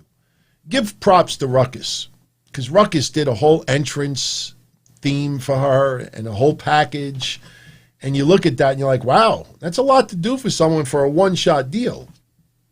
Well, you could save it in case you sign her in the future. But, you know, for everybody out there that has been complaining about how AEW has given the women such small amount of time on their Dynamite shows, I repeat what I've said before. You don't put women on a show simply because they're women. You don't put men on a show simply because they're men. You put people on a show because not only are they uber talented, but fans are into them, they draw ratings, there's a whole bunch of reasons why you do it. You don't do it simply because of somebody's sex, somebody's gender.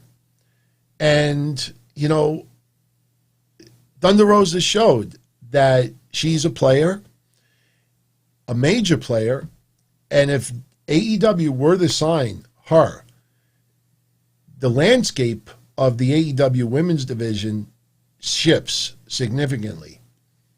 Problem is, you got Shida, got Thunder Rosa, you got one or two women from Japan that are uber talented. You have maybe another woman or two. It's going to be hard for people like Statlander and Nyla Rose, Penelope Ford, and some others to break through. Because when you have, it's almost like what I've been saying for the last couple of years of the WWE. You have Asuka and the Full Horsewomen and everybody else. And even though WWE would give little spurts and give people the suspension of disbelief that this blah, blah, blah is going to finally get a push, in the end, they always go back to their bread and butter, Asuka and the Full Horsewomen. Kairi Sane for a little while as well. But in AEW, you bring Thunder Rosa in there, that changes the landscape for the women's division. But on the flip side of it, you also have to realize that that is a major star, that the younger stars on that roster are going to have a very difficult time going on that level. How do you take someone that is this far down that you're trying to build, and now you bring in a Thunder Rosa or a Tessa Blanchard or someone else? You have a group of people who, all the way up here. You know, you remember what WWE did with Carmella and Asuka? The only way they could bring down or bring up Carmella was to bring down Asuka and bring her down significantly. They tried to cover it up with James Ellsworth and cages and everything like that. But in the end, in order to bring Carmella up, they had to really bring Asuka down. And a lot of people felt that they totally misused Asuka. You bring in a lot of top tier like that, then how do you bring people this low to that level or even close to that level? You know, you might have to bring. So, you know, Thunder Rosa would be a beautiful addition to AEW. But you can't start signing every top, woman that's available, because it's going to hurt your core unless you decide to make a significant decision to change, who the people you're going to focus your roster on. So anyway, so they put on an awesome match. Thunder Rosa loses clean, but she lost nothing in this match. Lost absolutely nothing. Shida hit a backbreaker and then the running knee strike for the win. It was excellent. I give AEW and NWA credit for doing a straight up match with nobody interfering. My fear Wednesday was that maybe it ends up in no contest. Maybe Nyla Rose interferes or there's some type of a clusterfuck finish, because some people are worried, well, if Thunder Rosa loses, what does that say about the NWA title? She lost nothing tonight. And Thunder Rosa, look, Hikaru Shida was already a star. But this showed that, you have two top stars. Sometimes you have one top star and one average, and, it's very difficult to try to make magic with each other. You had that one match with Penelope Ford that everybody was like, wow, great, best match of her career. And then it was followed up with Shangada, because most of that was because of Shida. Tonight showed you that Shida and Thunder Rosa, they're players. So good for them. Good for them. Like I said, I'm not sure right now. Once I'm done with the recap, I'll tell you which one I enjoyed more, but it's right now a toss-up between the tag match and the women's match for my favorite matches of the night. So next, we had, really, to me, was a throwaway match. No disrespect for the people involved. But if you remember my predictions on Wednesday, I said that Colt Cabana has a miscue, and you have Dustin Rhodes pin Colt Cabana, and then you'll have Brody Lee pissed off at Colt Cabana because Colt Cabana does not fit in with the Dark Order, and he's punished over it. That's exactly what I said Wednesday. The archive is still up. You could check it out if you think I'm lying. Again, to me, this match, with all due respect, should have been on the buy-in. I don't, it was a fun match. It was not a bad match at all. But you could see a mile away. I mean, I'm not that spectacular with my predictions. I mean, I did get every match on Payback right, and tonight I went 9-1. But a lot of you out there are just as intelligent, maybe more than yours truly. So, but to me, you could see that a mile away. Colt Cabana is not fitting in. He doesn't even wear the same stuff. And, I just felt that, and especially since they're avenging doing this for Cody. Oh, there's the feel-good moment. Oh, there's a feel-good moment. Now, again, as I said earlier, unfortunately, the Jim Ross comment is going to be what's going to be the topic of conversation, because people need fresh meat. What Jim Ross said was terrible. No excuse for it. But people are going to make it sound like he, did the most unbelievably sacrilegious thing and should be fired over it. This is what people do online. And wouldn't go on the level of cancel culture, but, people are just waiting for these things. Some people crack dumb jokes that fall flat, that might even be a little bit chauvinistic. But people make it sound like that, you cursed out their mother in front of like their whole family or something like that. It was terrible. He apologized. Sometimes you got to accept an apology. You know what it reminds me of? Here in New York, especially, and this is because of all the lawyer commercials you see on TV for years and decades, that even when it's the tiniest of car accidents and there's no damage whatsoever, people feel that they're still owed something. I had a customer not too long ago who was parking in a parking spot. He was going to go out to dinner, and he put his car in reverse, and he was trying to back into a spot, and there was a car behind him, and he tapped the bumper. Not denying it, he tapped the bumper. The guy was in the car behind him. Guy gets out, starts yelling, cursing him out, and he's like, look, I'm really, really sorry. He's looking at the car. He told me all this afterwards, but there's no damage. The other guy insisted that they called the cops. Cops made a police report and insisted that the guy give him money, otherwise he's going to say he had neck pain. And he tried. People out there feel that they have to get something in return, even if there's no significant damage to it. And with the stuff with Jim Ross, apology is not acceptable anymore. You have to, there has to be this, let's, convict him, let's make him feel like shit, let's just put him down and, insult him and, this and that. Like, you can't just anymore say, look, all right, I accept the apology, but that was a disgusting thing to say. And you move on. No, people have to take the knife and just twist it. It's terrible. It's absolutely terrible. So, again, I'm not justifying what Jim Ross said. What he said was disgusting. But you're going to go on social media. I haven't been on social media since the pay-per-view ended. I guarantee you when I go on later, that's going to be the focal point. Matt Hardy and Jim Ross. You watch. So, here's what I was saying before about Dustin.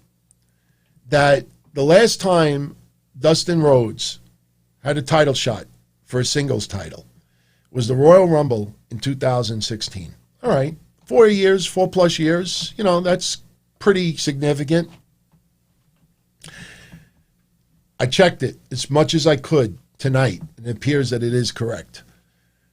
The last time Dustin Rhodes, now you understand why he was choked up getting this opportunity, even though I don't think he's any chance of winning. The last time Dustin Rhodes had an opportunity on television for a regular show, not a pay-per-view, a regular show, for a singles championship. Anybody out there want to take a wild guess in the chat? The last time Dustin Rhodes fought for a singles title on television, not a pay-per-view, NWA TNA, February 2004. It's been almost 17 years that Dustin Rhodes had a singles title shot on TV. Is that mind-boggling when you think about that? Almost 17 years. Unbelievable. Unbelievable. But that is true. So when he gets a little emotional, I think you get an idea why. So, and I'm fine with that. I am absolutely fine with him getting that opportunity. Yeah, Kayvon, you came very close. He was only off by 1 year. So now, so that match is over. Brody Lee is very pissed off at Colt Cabana. Exactly what I said on Wednesday. I think he should split. Get him out of there.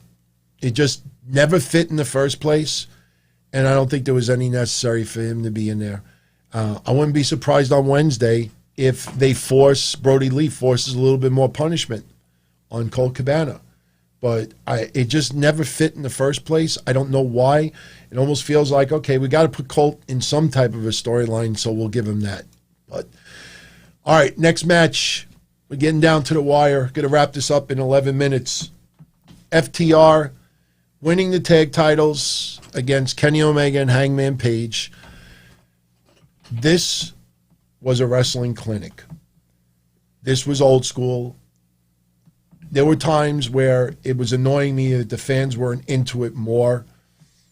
I will admit the match probably went on a little bit too long, but FTR hitting loads of old school spots. They hit the Bulldog like the Steiners used to do outside the ring. They did one similar to the British Bulldogs.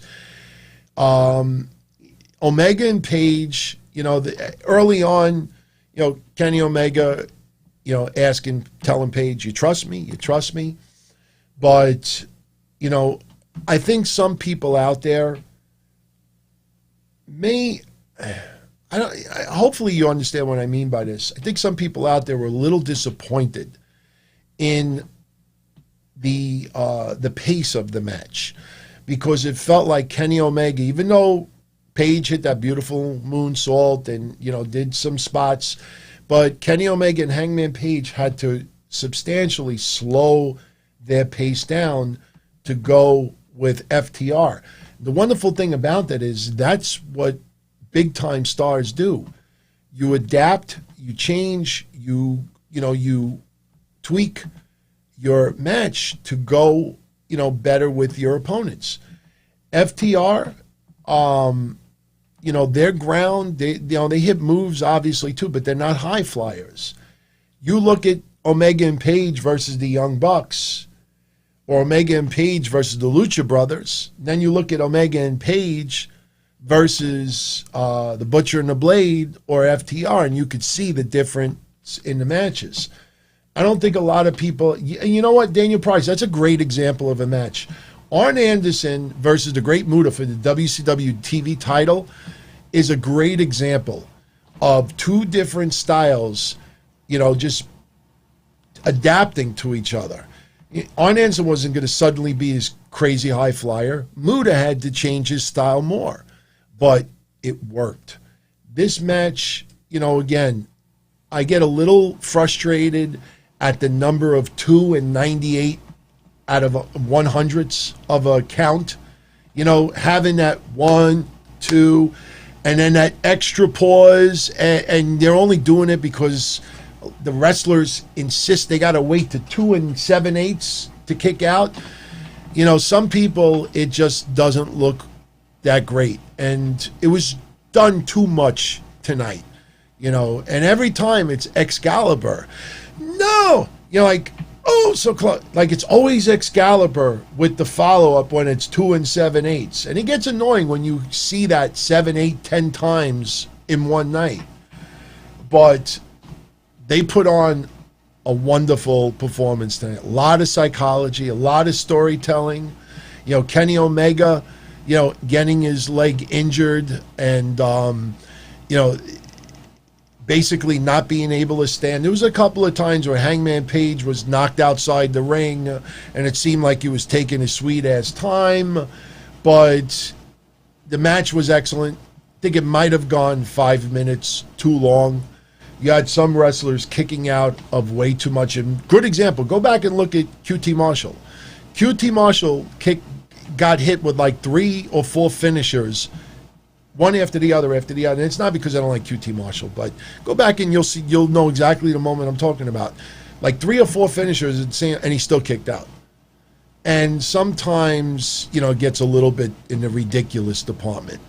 But basically, towards the end of the match, Kenny Omega goes for the V-trigger, accidentally hits Hangman Page.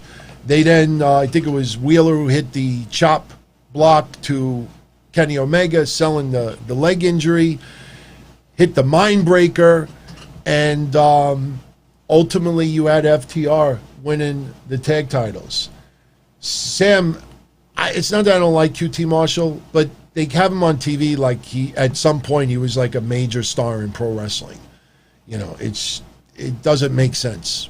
I mean, it does make sense, but like I said, when you look at the ratings and the quarter hours, even tonight with the fan reaction, look when he got the hot tag. You tell me. I honestly thought I heard someone in section 459 go, Pfft. I honestly thought somebody farted in section 459. That's how dead the crowd was when he was in the ring. So, and he's got Ali too, and he's got the diamond cutter. He's got all these things. I don't know, man. So, Omega and Page's tag team run ends at 228 days. I have been saying for a couple of weeks now, FTR was winning those tag titles tonight. It felt like it was the right time. We still don't know exactly who's turning and who's doing what. Hangman Page changed his gear tonight. Now he's wearing complete tights, black leather, looked like leatherish. Kind of reminded you a little bit of Kevin Nash or somebody like that. I liked Hangman Page's look tonight. They're tweaking the way he dresses a little bit when he's in the ring. Kenny Omega extremely pissed off after the match, picks up a table, then he throws it down. Hangman Page stumbles past Kenny Omega. Kenny Omega doesn't even help him up. Kenny Omega just abandons Hangman Page, as William is saying. And then for some reason, they show us, like showing Hangman Page walking forever to some rental car somewhere that has a chauffeur for some reason. And as he's walking, he's done, it's over, he's fed up with this, blah, blah, blah, blah. And the Young Bucks are just walking with him because the Young Bucks got to be in the spotlight also. But yeah, they are part of the Elite, so it makes sense. And basically, I don't understand why the Young Bucks had to get into the Escalade in order to be with Kenny Omega. But Kenny Omega is basically, it looks like they're trying to get the Young Bucks to go with him. Now, didn't we just have the Young Bucks throw a drink in Page's face and, saying he's thrown out of the Elite? So why would the Young Bucks even have to hesitate at all? It just didn't make sense to me.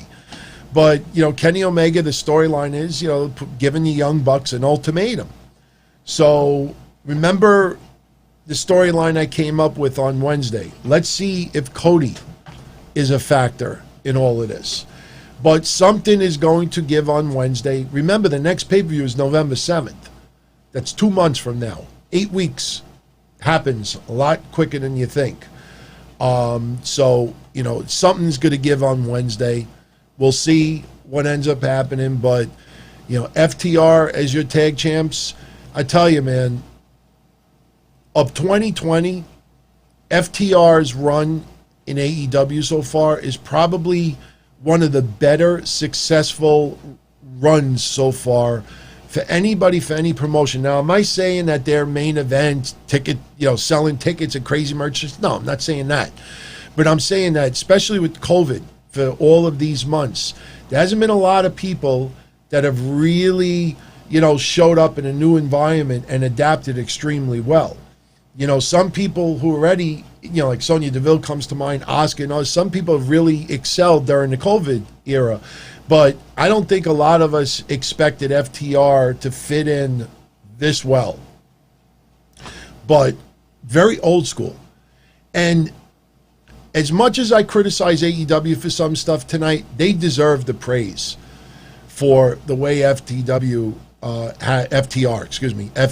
has adapted to AEW, because you look at the video game type matches and not necessarily deep storylines, with the exception of a handful of people, and they usually work in the offices if you think about it. Not everybody, but most.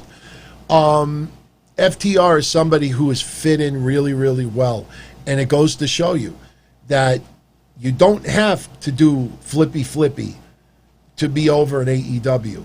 And that is, what it reminds me of? It's like the reverse of ECW in 1995.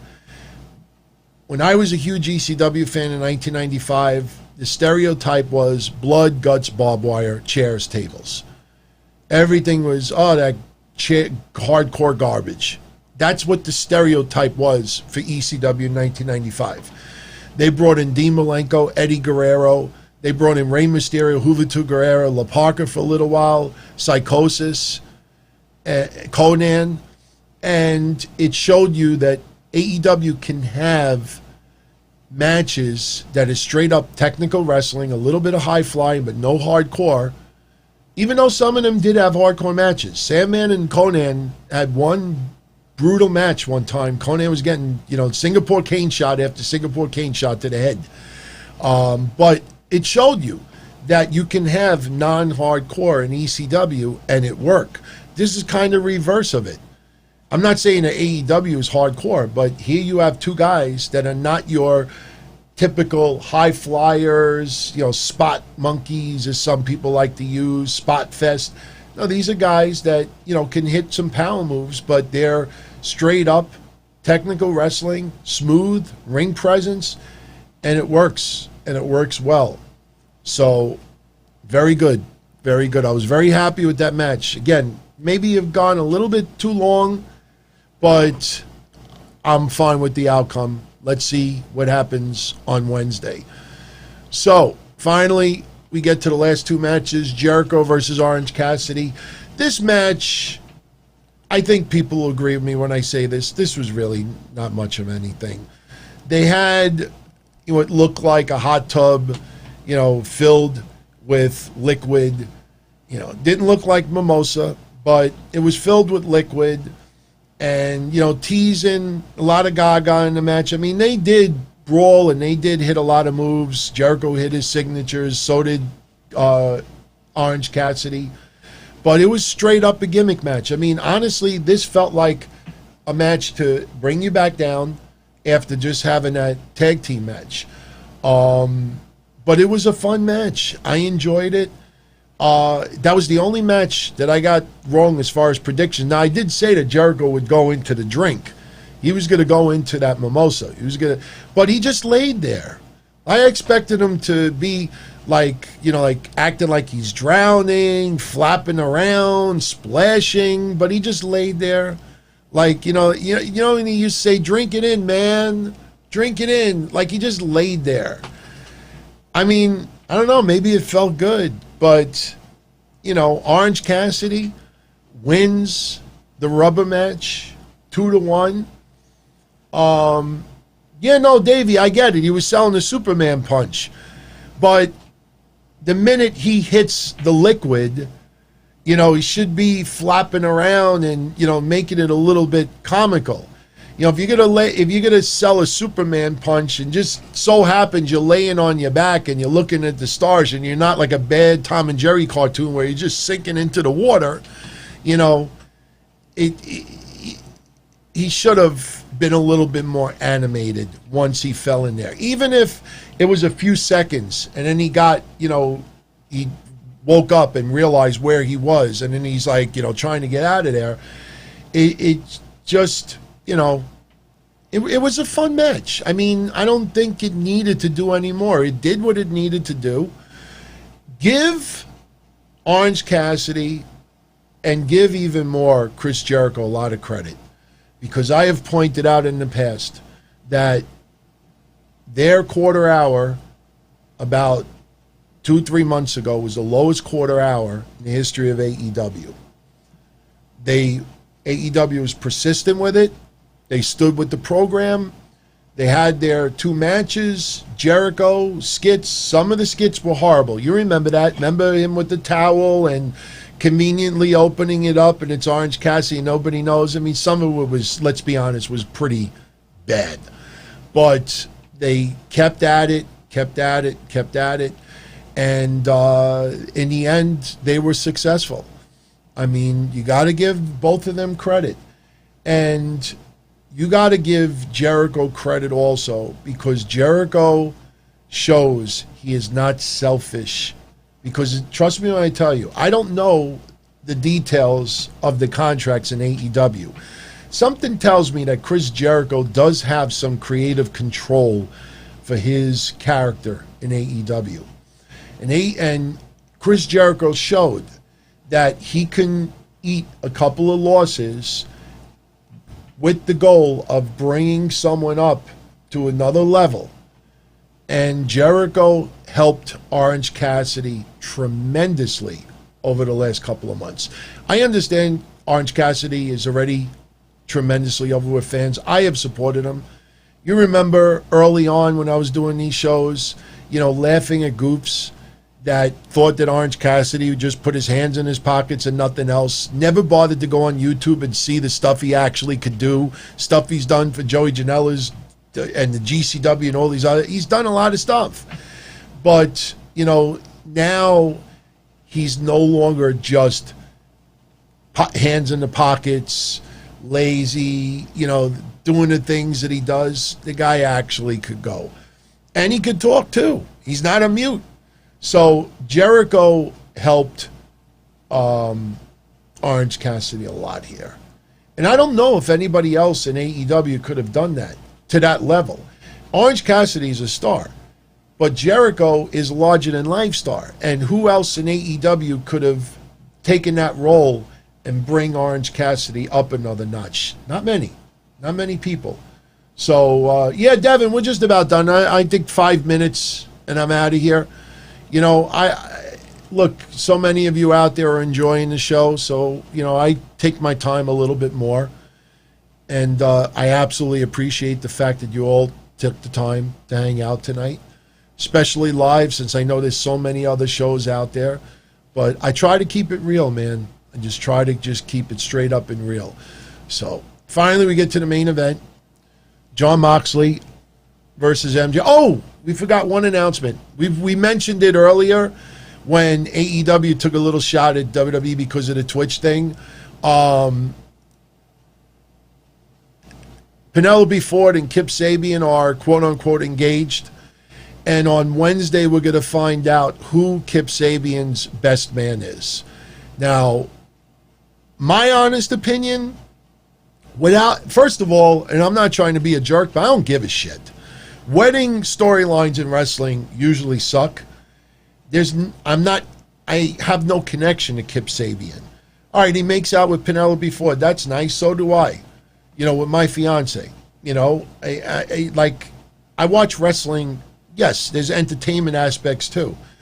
But, I don't sit there, playing pocket pool whenever I see Penelope Ford. I honestly don't care that they're engaged.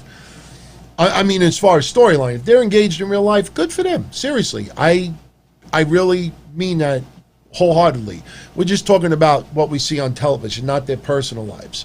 But if you ask me without thinking too deep into this, maybe he announces Matt Sydal is his best man. We got an introduction from Matt Sydal today. Yes, it wasn't, as great as it could have been. But, without trying to think too far into it, maybe he introduces Matt Sydal as his best man. So, Sam thinks the return of Jimmy Havoc. Possible? Look, anything's possible in wrestling. But I personally think that this will be your best man. And again, I didn't think about it too much, because I really don't like wedding storylines anyway. But, Mr. Mike, I have no idea why he was wearing a Hogan tie. I actually, when I saw his tie, I thought Superstar Billy Graham, to be honest with you. Looked like Superstar Billy Graham tights more than Hogan's. Just me. But anyway, we get the main event, and, we already talked about a lot of it. Jon Moxley retains the AEW Heavyweight Championship over MJF. This was another old school match. MJF is old school heel. Roddy Piper. He reminds me a lot of Roddy Piper. Not necessarily in the same type of convo, but his antics, being a heel, old school. MJF is cut in the same mold like Roddy Piper. MJF is not like a major high-flying guy, but a lot of psychology, a lot of doing things behind the ref's back, and also telling a story. Moxley, as far as we know, got the shoulder injury. And, obviously with Moxley's blessing, but MJF is telling a story, working on the shoulder, working on the arm, working on the shoulder. I liked the match. MJF was busted open pretty good. They were trying to give some time for Moxley. There was one point, man. Did you see that? If you didn't see it, if Moxley's shoulder was separated, at one point he was sitting in the corner of the ring post area, and in the turnbuckle, if this is the turnbuckle, he's going like this.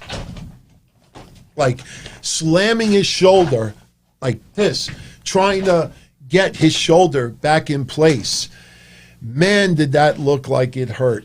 And, I'm concerned. Look, if it ends up he had no shoulder injury and that was all just to set up the paradigm shift, hey, then you told a great story, fooled me, and in wrestling, I like to be fooled as long as it's not really distasteful.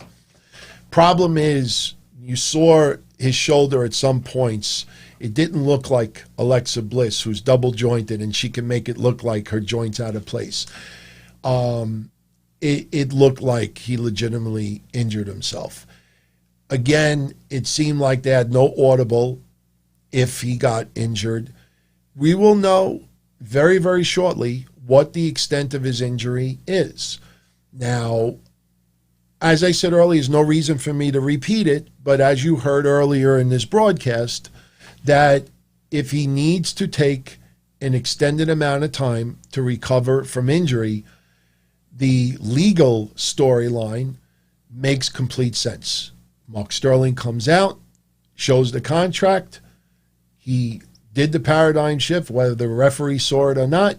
That was banned. Therefore, you must surrender the title. That's it. Because remember, paradigm shift, you cannot use it. Otherwise, you lose your title. So that's what I would do. I don't like it. I don't want that. But if that's the only way to go and he has to get stripped of the title, don't strip him of the belt. You know, I liked what they did with Karrion Kross. Karrion Kross won, put it in the middle of the ring. I kind of wish that William Regal would have taken it from him, since William Regal's always out there presenting belts and taking it from people. But, you know, Karrion Kross leaving it there and saying he'll be back for it, that's fine. I don't want to see the same thing with Moxley. I don't want to see where they're stripping Moxley of the title or he's vacating the title because he's injured. Because everything about Jon Moxley and the fighter and everything about him is the opposite. He'd rather die than give up that title. So I think you got to do it in a different way. But, you know, in the end, as we all pretty much figured, Wardlow got involved. But what happened was Wardlow threw the ring to MJF, which was a little dopey because it's not like a magic ring. MJF did so much damage to Moxley during this match. I think hitting him in the face with a ring, Moxley probably would have laughed and enjoyed it. It's not no magic ring. Oh, we get the ring. The ring. It's almost as bad as, remember Abyss when he had Hogan's ring? Oh, man. You know, he throws a ring. I mean, throw a fucking chair, throw a belt, throw a pair of knucks, throw a pair of nunchucks. You slide a ring? And what the fuck is the ring going to do? You know, blind him? So I thought the ring was, you know, it's not kryptonite, but they slid the ring in there. The referee is trying to get Wardlow to come down from standing on the outside of the ring. Moxley hits him with the paradigm shift, gets the win. We go off the air. So, yes, you're right, Lion. Moxley and Archer did match up in Japan. Problem is, if Moxley is injured, I don't know if we're going to see that now. Unless Moxley, you know, the tough son of a bitch that he is, maybe he does have a match Wednesday. Maybe Archer says, look, I have my opportunity. I'm taking it now. And maybe Archer beats Moxley for the belt on Wednesday. It's all going to come down to what type of injury he has, if any. I am more concerned about Matt Hardy. You know, I don't like these 3 or 4 times trying to convince people that Matt is okay, Matt is okay, Matt is okay, Matt is okay, Matt is okay. Tony Khan every 2 hours checked on Matt, Matt is okay, Matt. When you have to do that 3, 4, 5 times, there's something on your mind that you feel like you need to keep proving yourself, you know, because something, it doesn't jive there. I think, in my opinion, it goes back to what I said before. The more they keep showering the net with he's fine, that he didn't suffer a concussion or whatever else, the more it shifts away the fact that at that time, nobody knew the severity of his injury, and a doctor, in 45 seconds notice, cleared someone to not only continue a match, but to climb all the way to the top of a stage area to do a spot. The guy 5 minutes earlier couldn't even stand up, and you clear him to do that, that doctor should be fired. No, I don't care. I don't care if Tony Khan told the doctor in his ear, continue the match. If Matt says he could go, and you'll never know the answer. You'll never know the truth, because Matt is a team player, so Matt is not going to cause any controversy. You're never going to know the complete truth there. But the fact that they continued the match. Somebody just fell 20 feet in the air, hit his head against concrete, was unconscious for a minute, knocked for a loop, couldn't even stand up. And 2 minutes later, a doctor says he's good to go. That doctor should be fired on the spot. So that is your all-out pay-per-view. We went 2 hours and 15 minutes. I think I was very fair in everything that I said. Nothing personal against anybody that I criticized. I just tell you my honest opinions. I'd love to have you comment in the comment section on this post. Let me know what your favorite match was tonight, what your least favorite was. Do you agree on some of the things that I said? If there's anything I said tonight that you disagree with, speak up. I love getting feedback. I love hearing other people's views. You know, it's not just a one-sided show over here. I like seeing other people's take on things. It does sometimes change my mind on things. It changed my mind on Pat McAfee when so many of you out there were like, give the guy a chance. And I'm so glad that I listened to you guys a couple of weeks before TakeOver, because he had that match with Adam Cole, and I was like, man, you know, I kept an open mind, and I enjoyed it. If I would have went in there just absolutely hating him, then I would have probably found every reason whatsoever to dislike that match. So, you know, definitely love your feedback. But for me, scale of 1 to 10, I give the pay-per-view, I'll give it a 7. Earlier I said 6.5. I'll give it a 7 because there really wasn't any bad matches on the card today, other than, and I don't even call a tooth and nail a match. That was just a skit, a segment. It was just god-awful. Like I said, you look and you see that extra second or two that they took for doing some of the things they did. It was just horrendous. Horrendous. It was garbage. That easily was my least favorite match. I don't even want to call it a match, but I have to, since it was, that was my least favorite. My favorite of the two, you know what, the more I think about it, I'm going to go with, it's either Shida and Thunder Rosa or FTR, Omega and Page. You know what? I'm going to go with FTR versus Omega and Page. Just narrowly outdoing Shida and Thunder Rosa. Only because FTR, you know, fitting in with AEW was probably going to be a harder sell for a lot of people out there, especially coming off at WWE. It was a little bit more of a hard sell than Thunder Rosa. I think a lot of people already know what Thunder Rosa is all about. It was just a matter of how much would NWA and AEW allow her to do tonight. They put on a great match as well. And I honestly think it was probably the best women's match in AEW so far. And look, they haven't been around all that long. But Shida versus Thunder Rosa at the top of the list, I don't think anybody really would complain about that all that much. So, and that's pretty much it. So everybody, I am out of here. Enjoy your Sunday. I have the day off, thank God. Monday night, I'll be right back over here with the Don Tony Show. We'll recap Raw. Oh, I forgot. You know, everybody by now knows that WWE has invited me twice already to be part of Thunderdome without me sending an invitation in, a registration. And I got an email yesterday if I want to be part of Thunderdome on Monday, but they told me as a standby. Now, to be honest with you, because I got the show Monday night, I got preparation to do.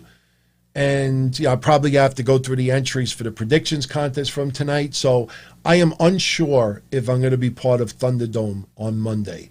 But I got the invite again today, and I did do paybacks if people saw the screenshots. And it was a lot of funny. It was a lot of fun. It was a lot of fun. But I don't want to do it just for 1 or 2 matches. I got a lot of things to prepare behind the scenes for the shows. This way, when the show is over, I could just upload, go to bed.